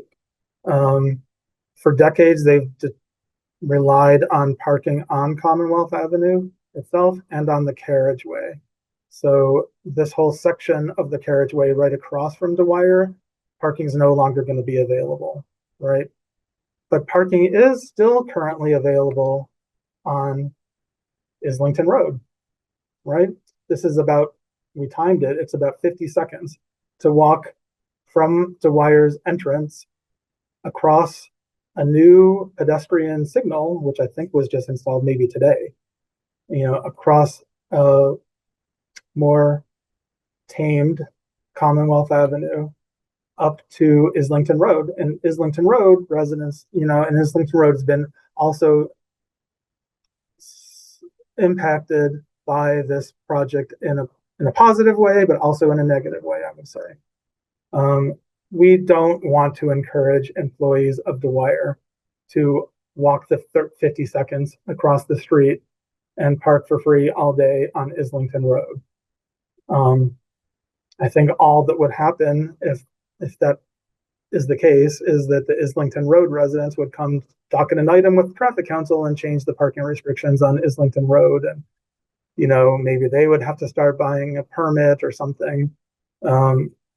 Right now it's free and unrestricted. I do think that there is something in the works to restrict parking at least along a portion of Islington Road, that first block anyway. So maybe it would be a 2-minute walk to get a little further up on Islington, where parking would, potentially still be available on the carriageway near the park right there, the ball field, heavily used at certain times of day. So I think we want to discourage the employees, and I believe that there's 9 employees who work at Dwyer, from walking across Com Ave and parking over there. We want to figure out a way to encourage them to park in this very nice, very convenient employee parking zone that we created 10 years ago that's underutilized. We want to figure out a way for them to be able to park right there. It's about a 3 or a 4-minute walk to get down there. So that's option 2. Saying that, I also guess I would say that, option 1 shares the streets. It would share the streets between residents and some, non-residents, employees.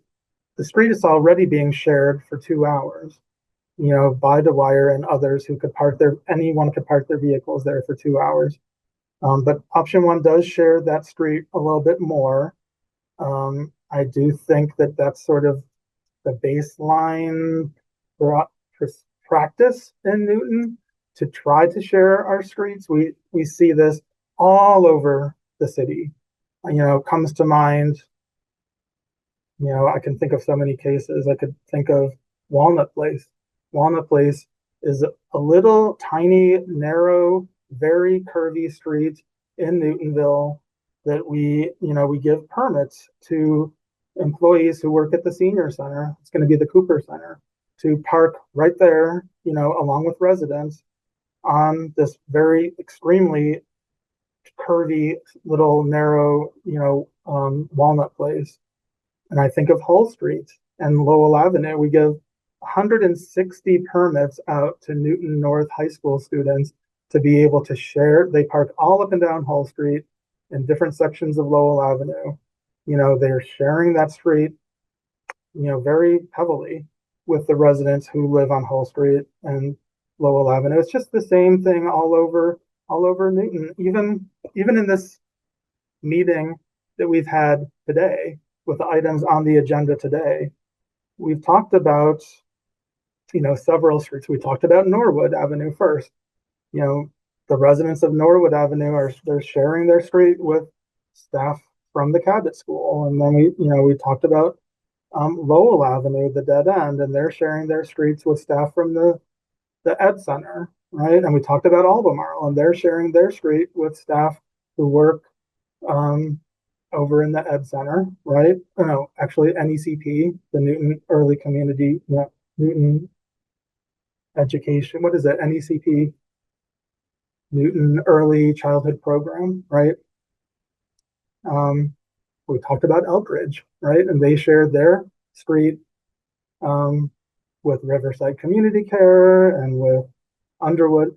So all I'm saying is we do have a practice in Newton of sharing streets, and that's why we wanted to offer option one as something to consider. But again, we are thinking that option two is the preferred option. I think we're very lucky in this exact area that we have this resource that has been in place for 10 years, that is right down the road, that is a convenient place for employees to be able to park for $25 a year, right?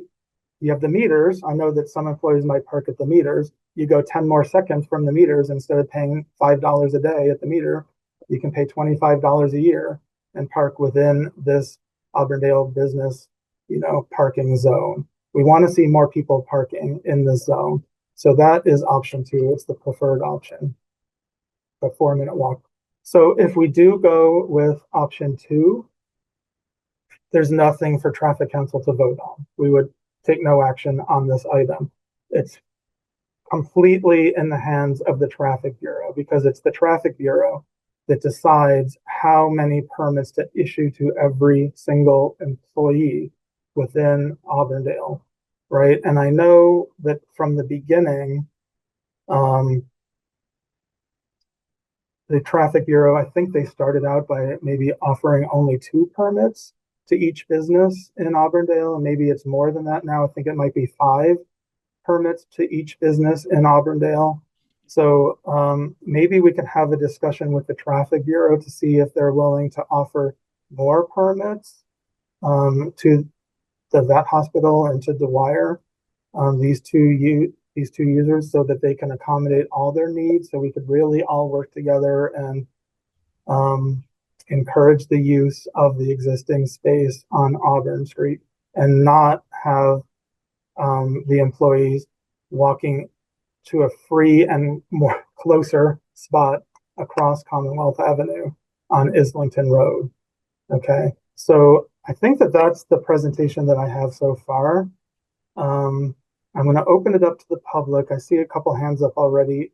I think I'll call on Captain Devine first to see if you have any comments about what we've talked about so far. Yes, Dave, we spoke the other day, and I appreciate your time on this matter. Yes, we have a 5 permit kind of capacity in that area, but like you say, if it's underutilized, we can obviously encourage maybe more. So in this case, the Traffic Bureau has no objections to maybe increasing it to 10. If we have some issues, we can revisit this again, but I don't see why we can't just increase it to 10, let Dwyer Brothers kind of utilize that, and option 2 seems like a solid plan in my opinion. Yeah, that would be great, because if you had stuck to just the 5, then we would still have employees of Dwyer that wouldn't, have a permit, and we don't want them parking on Islington Road. And so if you are able to increase the number, we do have capacity, then we wouldn't need to change the regulations on any of these more residential streets. They're already sharing the street, right, to some extent, with vehicles that they're maybe parking there for a short time, during the day. So that could be great, and we would be able to move forward with option 2, which I think will be popular among the residents, from what I'm gathering. So let me move on with the next person who I see. Jill, maybe I'll call on you. If you could unmute, and I'm very interested to hear what you have to say. Hi, everyone. I'm the president of Dwyer Brothers. I inherited the business when my husband, Jonathan Carey, passed away this past December. And I want you to know that we also lived in the neighborhood. I can see Douglas and his wife on this call, and they actually bought my house with John on Woodbine Street. And I know that the business was started in 1947, and we have tried to be very good neighbors to the community. As most of you know, we service many vehicles in Newton and, of course, in the surrounding area. I know in the wintertime, I'm assured by our foreman and manager, Steve Chrisman, that he is plowing people and helping people. And we definitely, if neighbors come to us, we certainly try to be very supportive. Unfortunately, and I am really appreciative of David and John, who I've been on the phone with many times, because our business has been greatly impacted by the reconstruction of ComAv. It has impacted us financially in ways that I can't even express to you without feeling emotional. It's also put our employees and the people that we do business with at risk. It is very dangerous in front of the business now, and 2/3 of our business parking has been taken away. This is a business that has been part of the Newton community for many, many decades. So we want to come up with a viable solution. And we really are in support of option one, because our technicians need to be closer to the shop. They're our employees. They sometimes have tools with them, carrying tools and so forth, back and forth. I understand. I know right where the Auburn Street option is, but during inclement weather, I think that would be difficult for our employees. Our employees start the workday at 7 a.m. and they finish work at 4 p.m., and that's 5 days a week. And so we're hoping for that option. I also know that we are a business in a residential community, and I lived next to the business for 25 years, so I understand that. I do have a question. I am wondering, David, whether or not we would be able to park along Lions Field, if we could have business permit parking along Lions. I know that the employees would have to walk across ComAv, but there is a pedestrian crossway there now, apparently. I haven't seen it yet.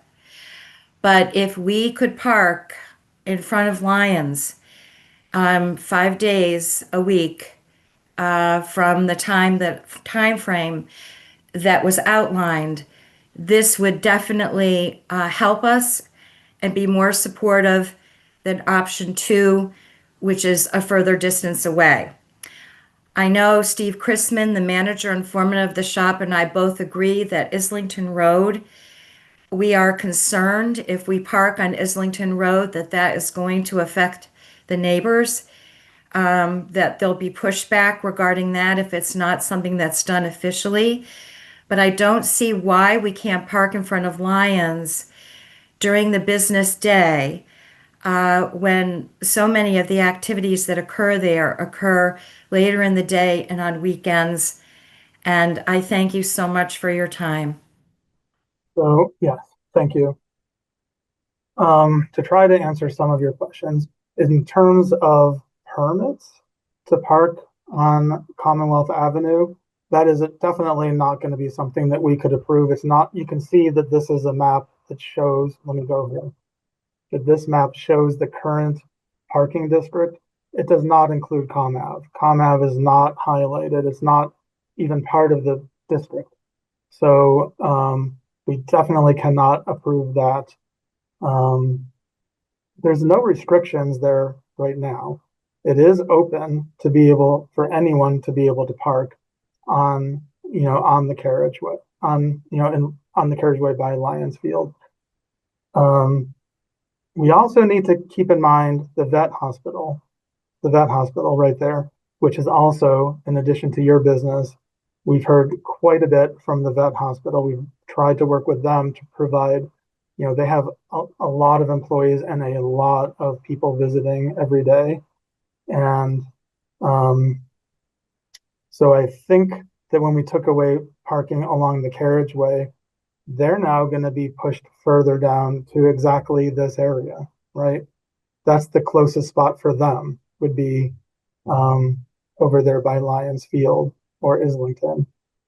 I think what's another thing that's great about option 2 is if the traffic bureau is now going to be able to issue more than 5 permits for each business, then they would also be able to issue more than 5 permits to the vet hospital, right? So that would mean that the vet hospital, if we don't go with option 1, they would not be able to park all day on Woodbine, on the section we're talking about on Woodbine or Bourne. They also could park on Auburn Street. It's a further walk for them. It's a 3 or 4 minute walk to Dwyer. Maybe it would be, I don't know, like 5 or 6 minutes probably to get to the vet hospital. You'd have to go sort of up the hill and then up another hill to get to the vet hospital. So maybe that could help them as well, with the traffic bureau now open to issuing more permits to each business. So, I guess that hopefully answers your question. I think it is allowable right now to park all day on Islington or at Lions Field, but I think that we would want to discourage it to make it more open for other users, and so that we don't change the regulations in the future in those areas. I hope I made sense. I guess the other thing I would say is, it's not a far walk. It's a 3.5 minute walk to be able to get down to this parking zone on Auburn Street. It's even closer than some of our teachers have to park to, like, I think of the day middle school teachers carrying all their stuff. They don't have hardly any parking on site, and they're required to walk all the way across the field and park probably more than 3 or 4 minutes away. So I do think we're lucky that we have this option, and I'm hoping that we could consider it. Thank you. And let's go with Councilor Krinsman. Thank you, David. Appreciate it. I think you did a really good job introducing this item, and I appreciate the thoroughness with which you've done so. I want to start by saying that the project along Palm Ave it is a really good project. I support it. I think it's going to make some really good improvements along Palm Ave. It has caused a number of challenges, one of which we are dealing with now. It has caused challenges, certainly for the residents of Islington Road, as we deal with their turn in and out of Islington Road. As Representative Sangiolo knows, a light was removed at Ash Street that I believe was not supposed to be removed. There's supposed to be a signal there. We're still dealing with the state trying to get that signal put back in. And as you articulately explained, some challenges for the businesses there. I have brought cars to Dwyer. And by the way, Jill, it's good to see you here. And I was sorry to learn of your husband's passing. So my condolences. I bring my 2 dogs to Commonwealth Vet, and if they would see chickens, I would bring my chickens there too, but they don't. So to be quite candid, I don't bring my chickens there. So I do have some sympathy for the businesses that have lost some parking that they used to rely on as a result of this project. However, I don't think that the appropriate remedy is the one that burdens the residents that live nearby and have also been relying on a particular situation for many, many years. So to that end, I am not supportive of option 1. I appreciate you taking this up. I appreciate you looking at the other options, and I think that option 2 is a terrific solution. I certainly prefer that at this point. I will say that my understanding, and David, you can correct me if I'm wrong here, Jill raised a concern about bringing in heavy equipment and things like that, which I understand. I believe they would still be able to park for up to 2 hours in closer proximity to that to do any loading or unloading that they need, but would then be required to move their car to another location. So I guess I don't think the right solution is for cars to be parking, for employee parking to spend the whole day in the residential neighborhood when there are other viable options nearby. So my preference would be option 2. Thank you. Thank you, Councilor Krinsman. I forgot to mention that we do have several emails that we have received on this item. I see that we have some residents here. I guess I'll just quickly say that I'm not going to read all these, but We have an email in opposition to option 1 from the residents of 60 Woodbine Street. Also from, I think okay, from 78 Woodbine Street, 68 Woodbine Street, 44 Bourne Street, 52 Bourne Street, 28 Woodbine Terrace. We have an email from Jay Harney, 42 Central Street, who writes that the permits are not necessary. It would be a betrayal to the local residents and punish them as a result of the ill-advised ComAv reconstruction. We did not get any emails in support of option 1. So those are the emails that we received. I think that that's good for now. So we'll move on to Josh Boris from Bourne Street. Thanks for the time, and appreciate the good conversation from everybody about this. Just would say I live right on the corner that's being impacted, and I guess the big thing that I think about that kind of puts the most concern in my mind about option 1 is basically intentionally funneling cars to a turn that we know is very hard to look at and kind of see around. So it's an area that's already very narrow. I think you said earlier in your presentation that there's spots where it gets down to about 21 feet. Right now, there is parking allowed on both sides of the street. And it's really, really, really tight. We see cars coming down there all the time, much too fast. That's probably, unfortunately, not going to change. And I think if we allow and kind of funnel more parking to those spaces in particular, we are probably, unfortunately, giving more business to Dwyer. Not that we don't want Dwyer to have good business. We have a 16-year-old. I'm sure we're going to be back there very soon, unfortunately, as she learns to drive. But I just worry that cars are going to get hit. People who are walking their dogs across the street are going to get hit. Children who are walking in the street will get hit as well. I absolutely have sympathy, and I want people to have the easiest commute possible. I guess the flip side of that is somebody pays hundreds of dollars a month to park about 10 minutes away from my place of employment.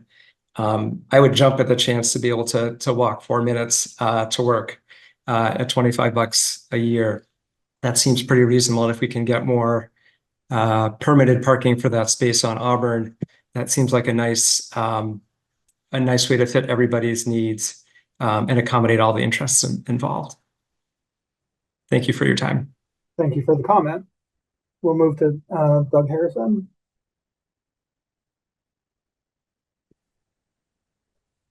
Hi, Mr. Kosis. Thank you for the comments. Nice to see everyone and to discuss this with you. Jill, nice to see you. We're actually at 78 Woodbine Street. So I'm sorry, that wasn't us. But nice to see you anyways. Yeah, I think I agree with Josh and Councilor Krinsman. Option 2 is a tremendous option. And in the interest of time, I think I can leave it at that. We have an abundance of spaces along Auburn Street that are not being used. I think it's a great solution, and I thank the council for giving us that option. And when I see there's one more comment, but when comments are over, I feel confident making a motion to go with option 2. Thank you. Barbara Wallace.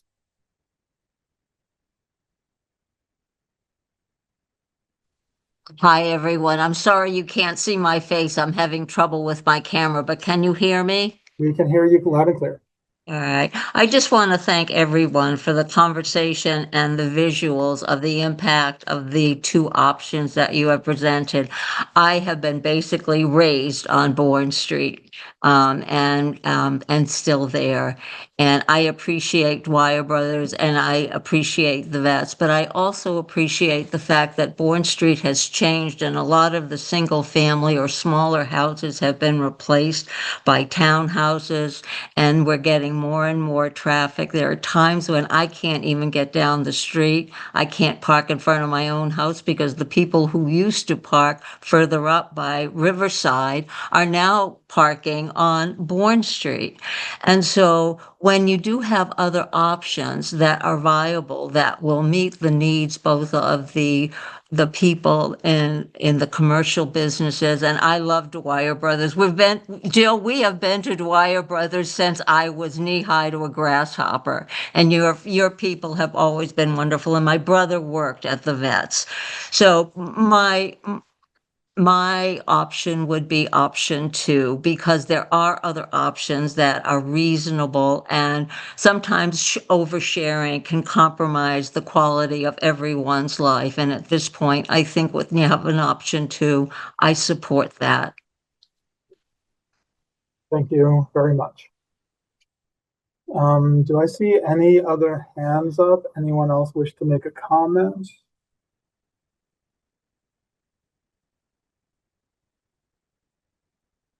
Okay. We have one more. Joe Doherty.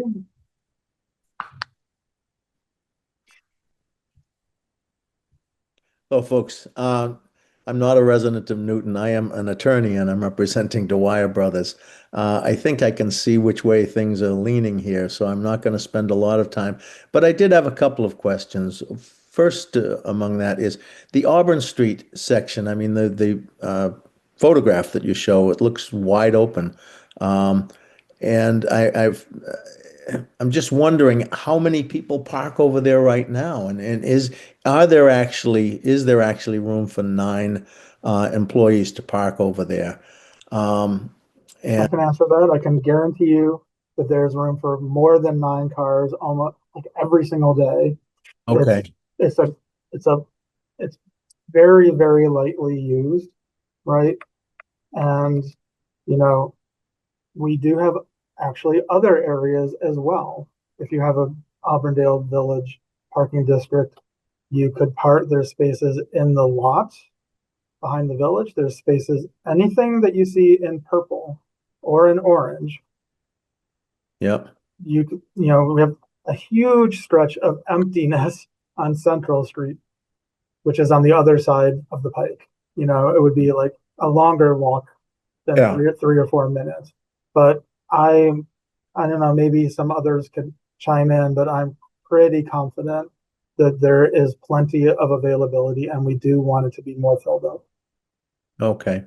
And I guess the other thought that I had was, one of the other thoughts I had was, is there a possibility to have a hybrid here so that you've talked about the availability of 15 spaces along Woodbine and Bourne. What if there were just a few spaces there, less, maybe not, certainly not the 9 that we're looking for, but a few spaces there, because as Jill said earlier, the people who work with us, they have to bring in tools and things like that if it's inclement weather. The 3-minute walk that you showed there, that actually just brings you into the back of Dwyer. You can't get into it that way, so they'd have to go down to Comm Ave and out and back up. Again, carrying tools in inclement weather, that might be a little more difficult, potentially a lot more difficult. But is there a possibility of some sort of a hybrid between option 1 and option 2, where you could provide some spaces on the end of Bourne and the end of Woodbine? I've been down there. I've seen it. I mean, it is pretty wide open. Those streets are fairly wide.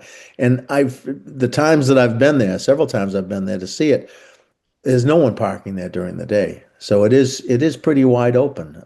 So I would encourage, I guess, those members of the board who have not chimed in yet to give some consideration to option 1 or to a hybrid of option 1 and option 2. Just for the points of discussion. And a final point, when they did Comm Ave, so far what they've done, they put a curb cut in along Comm Ave, right just where Dwyer used to park, and now there are some parking spaces there. That curb cut was only intended, the only reason they put in a curb cut there was because Dwyer has a gate there that hasn't been used in 15, 20 years. It just goes to their yard. Nevertheless, they put in a curb cut, but now they're saying that they can't park there in front of the curb cut because they'd be blocking a curb cut. I guess we had a gentleman who identified himself as being from the Traffic Commission. Would that be a question that we should pose to you, or in a separate thing rather than parking? Because if people could be allowed to park in front of that curb cut, that would give an additional space. So I Yeah. just throw those things in. So, right. Thank you for those questions. I totally agree with you about the curb cut. It is not under the jurisdiction of traffic council at all. There is a curb cut that has been constructed in the middle of that sidewalk. It is a $200 fine for parking and blocking a curb cut, even though the curb cut does not currently lead into anywhere right now. Right. So yes, it is a problem. I'm sorry to see that curb cut there. I don't know. I mean, I do think it could be addressed somehow, but is not through traffic council. I'm not exactly sure what the process is for changing that. Are you familiar with any other department that would address? I believe that would probably be a permitting issue. You can look at the city's website, the sort of self-help permitting website. You can also you can send an email to the traffic council and they can I'll receive that, and I can see if I can help to point you in the right direction. But Okay. that it would be a separate process. Okay, so we should email you, Mr. Cod, at the traffic council? But just email the traffic council. If you go to the traffic council webpage and do the contact the traffic council and send us an email, I receive those emails and I will get that in my inbox and I will follow up. That would be great. Thank you so much. All right, so I would just go back and say I'm throwing out possibility of a hybrid. Thank you. I appreciate your time and everyone's efforts. All right. So what can I say about I mean, there's always an opportunity for a hybrid. I think in this case, well, really the issue is not how many spaces are there. I feel like the issue is how many permits are going to be issued by the traffic bureau. That's the question. And until recently, we thought that the number was 5. And that meant that not all of the employees would be able to park in the business district zone. But now, thank goodness, from the traffic bureau, they will be able to distribute more than 5. They will be able to distribute up to 10 permits. So, if we did create, so I think that resolved the issue, that partially resolved the issue, that all the staff would be able to park for 2 hours on the street and would be able to park on Auburn Street. If we did change this area of Woodbine Street or even a smaller area, maybe that's what you're saying, like a small, maybe only Bourne Street, let's say the 5 spaces on Bourne Street, like this instead of this whole stretch being a shared hybrid. If you're saying only these 5 spaces, there's nothing preventing the vet hospital staff from just parking there, and that would mean it's not available anyway, right, to Dwyer. So I just think that the best option, we have this space right there. If we didn't have that space there, if we were in a different village, I think we would be having a totally different conversation, right? But we do have this option. I think we're very fortunate, and I think we're fortunate that the traffic bureau could accommodate all the employees. So hopefully that answered your question. Captain Devine? Yeah, I'm not sure why we even have the idea of a hybrid. I don't get it. We have a business district. We have business parking. We have ample room there. We've shown that there's room to fit more cars there. We're already allowing Dwyer Brothers to have more spots there, so we're willing to be flexible there. I just don't know why we have to give the residents any more influx of cars in there when we don't need it, when we have a business area. The hybrid doesn't make any sense to me. Yeah, and also, I mean, all along in this meeting, I've said many times that we are all in favor of sharing the streets. That is how we operate. I do think in this case, the streets are already being shared because we have the 2-hour limit. We do have cars that are being worked on, some cars or completed that are on the street at certain times of day. It is a good way to share the street with these companies, with someone who might be going over to the vet hospital can park for 2 hours and walk over there. A car could be parked there for 2 hours, but for the long-term parking, I do think option 2 is a better scenario. Jill. Thank Sorry, you. David. I have one question. So with these parking permits, I'm just going to play a scenario. If Dwyer, if we want 10 of these permits, when are they issued? How does that work?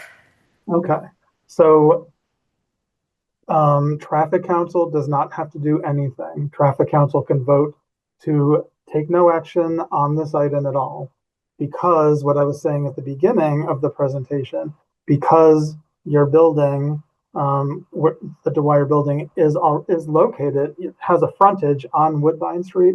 You're already within the parking district, and because you're within the parking district, we don't need to change anything. You automatically have the right to get permits to park, in this area on Auburn Street. The new information that was provided was the number of permits that you would be able to get. And so starting tomorrow, you could go down to the traffic bureau in the police station in West Newton, and you go in and say, this is Dwyer, we would like to have 10 permits, 10 Auburndale business permits. And they would give you 10 Auburndale business permits, the placards that, you can distribute to your employees tomorrow, and tell them you don't need to park anymore at the meters. We're not going to make any changes to the signage on Woodbine Street or on Bourne Street. Please don't park on Islington. If you have something to drop off, please come and, park for 2 hours, drop it off, and then, just drive over there. You can come and go all day long if you want, if you're parked in with your placard in that zone on Auburn Street. So there's no waiting period, there's nothing. It's just you needing to go and get the permits. So in one way, I'm just going to say this, in one way that actually creates more movement, in a sense, than if we were parked closer to the business. I don't know, it just feels, anyways, that our interest is option 1, but I'll leave it at that. Thank you. Any other comments? Any comments from any other elected officials or Mitch?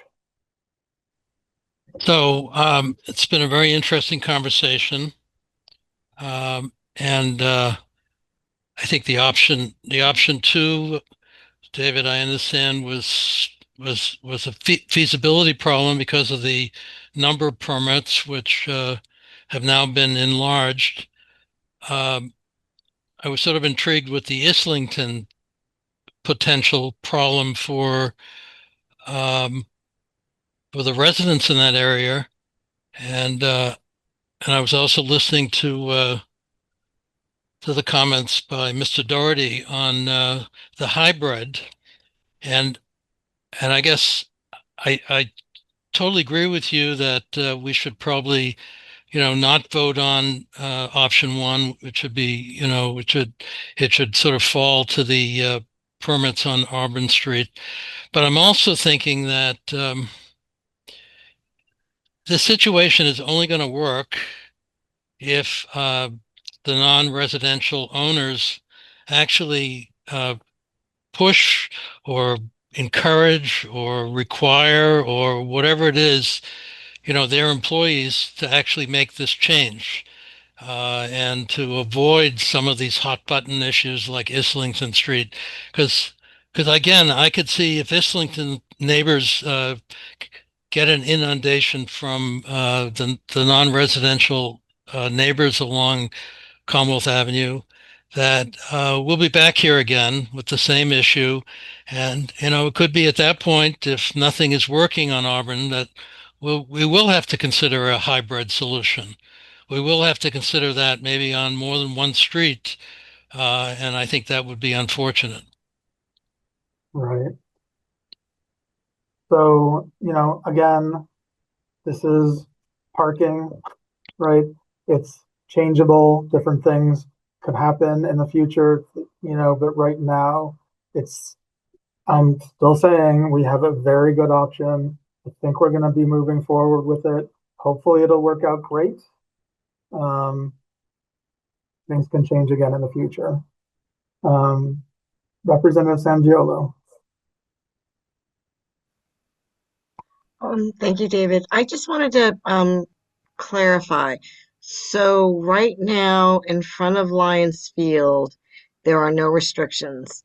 Anyone can park for as long as they want on Lions Field, along Lions Field. Because I was wondering how that was going to work with this new change with the ComAv. Like what happens when Little League starts, right? Or, you know, when they go into full bloom. With this change, I mean, they'll be parking all along that stretch as well, correct? Yes. Okay. Yeah. So Right. so even right now, Dwyer can legally park there, and the vet folks that visit the vet or the vet employees can legally park there. Is that right? Yep. Okay. Yeah. Until it changes. Right. And the same for Islington. No restriction. I do think that that's going to change it, at least partially. So, okay. Any other comments? I want to thank everybody for this, all their comments all along the way. I want to thank the Traffic Bureau. I think this is going to be a good change. I think we're all about, looking at the capacity that we have and trying to create policies and distribute more permits to employees as we have the capacity to do so. So, thanks again. I think I will just go ahead and make a motion to NAN this item, which just removes it with no changes. And there's no appeal process for an item that is voted NAN.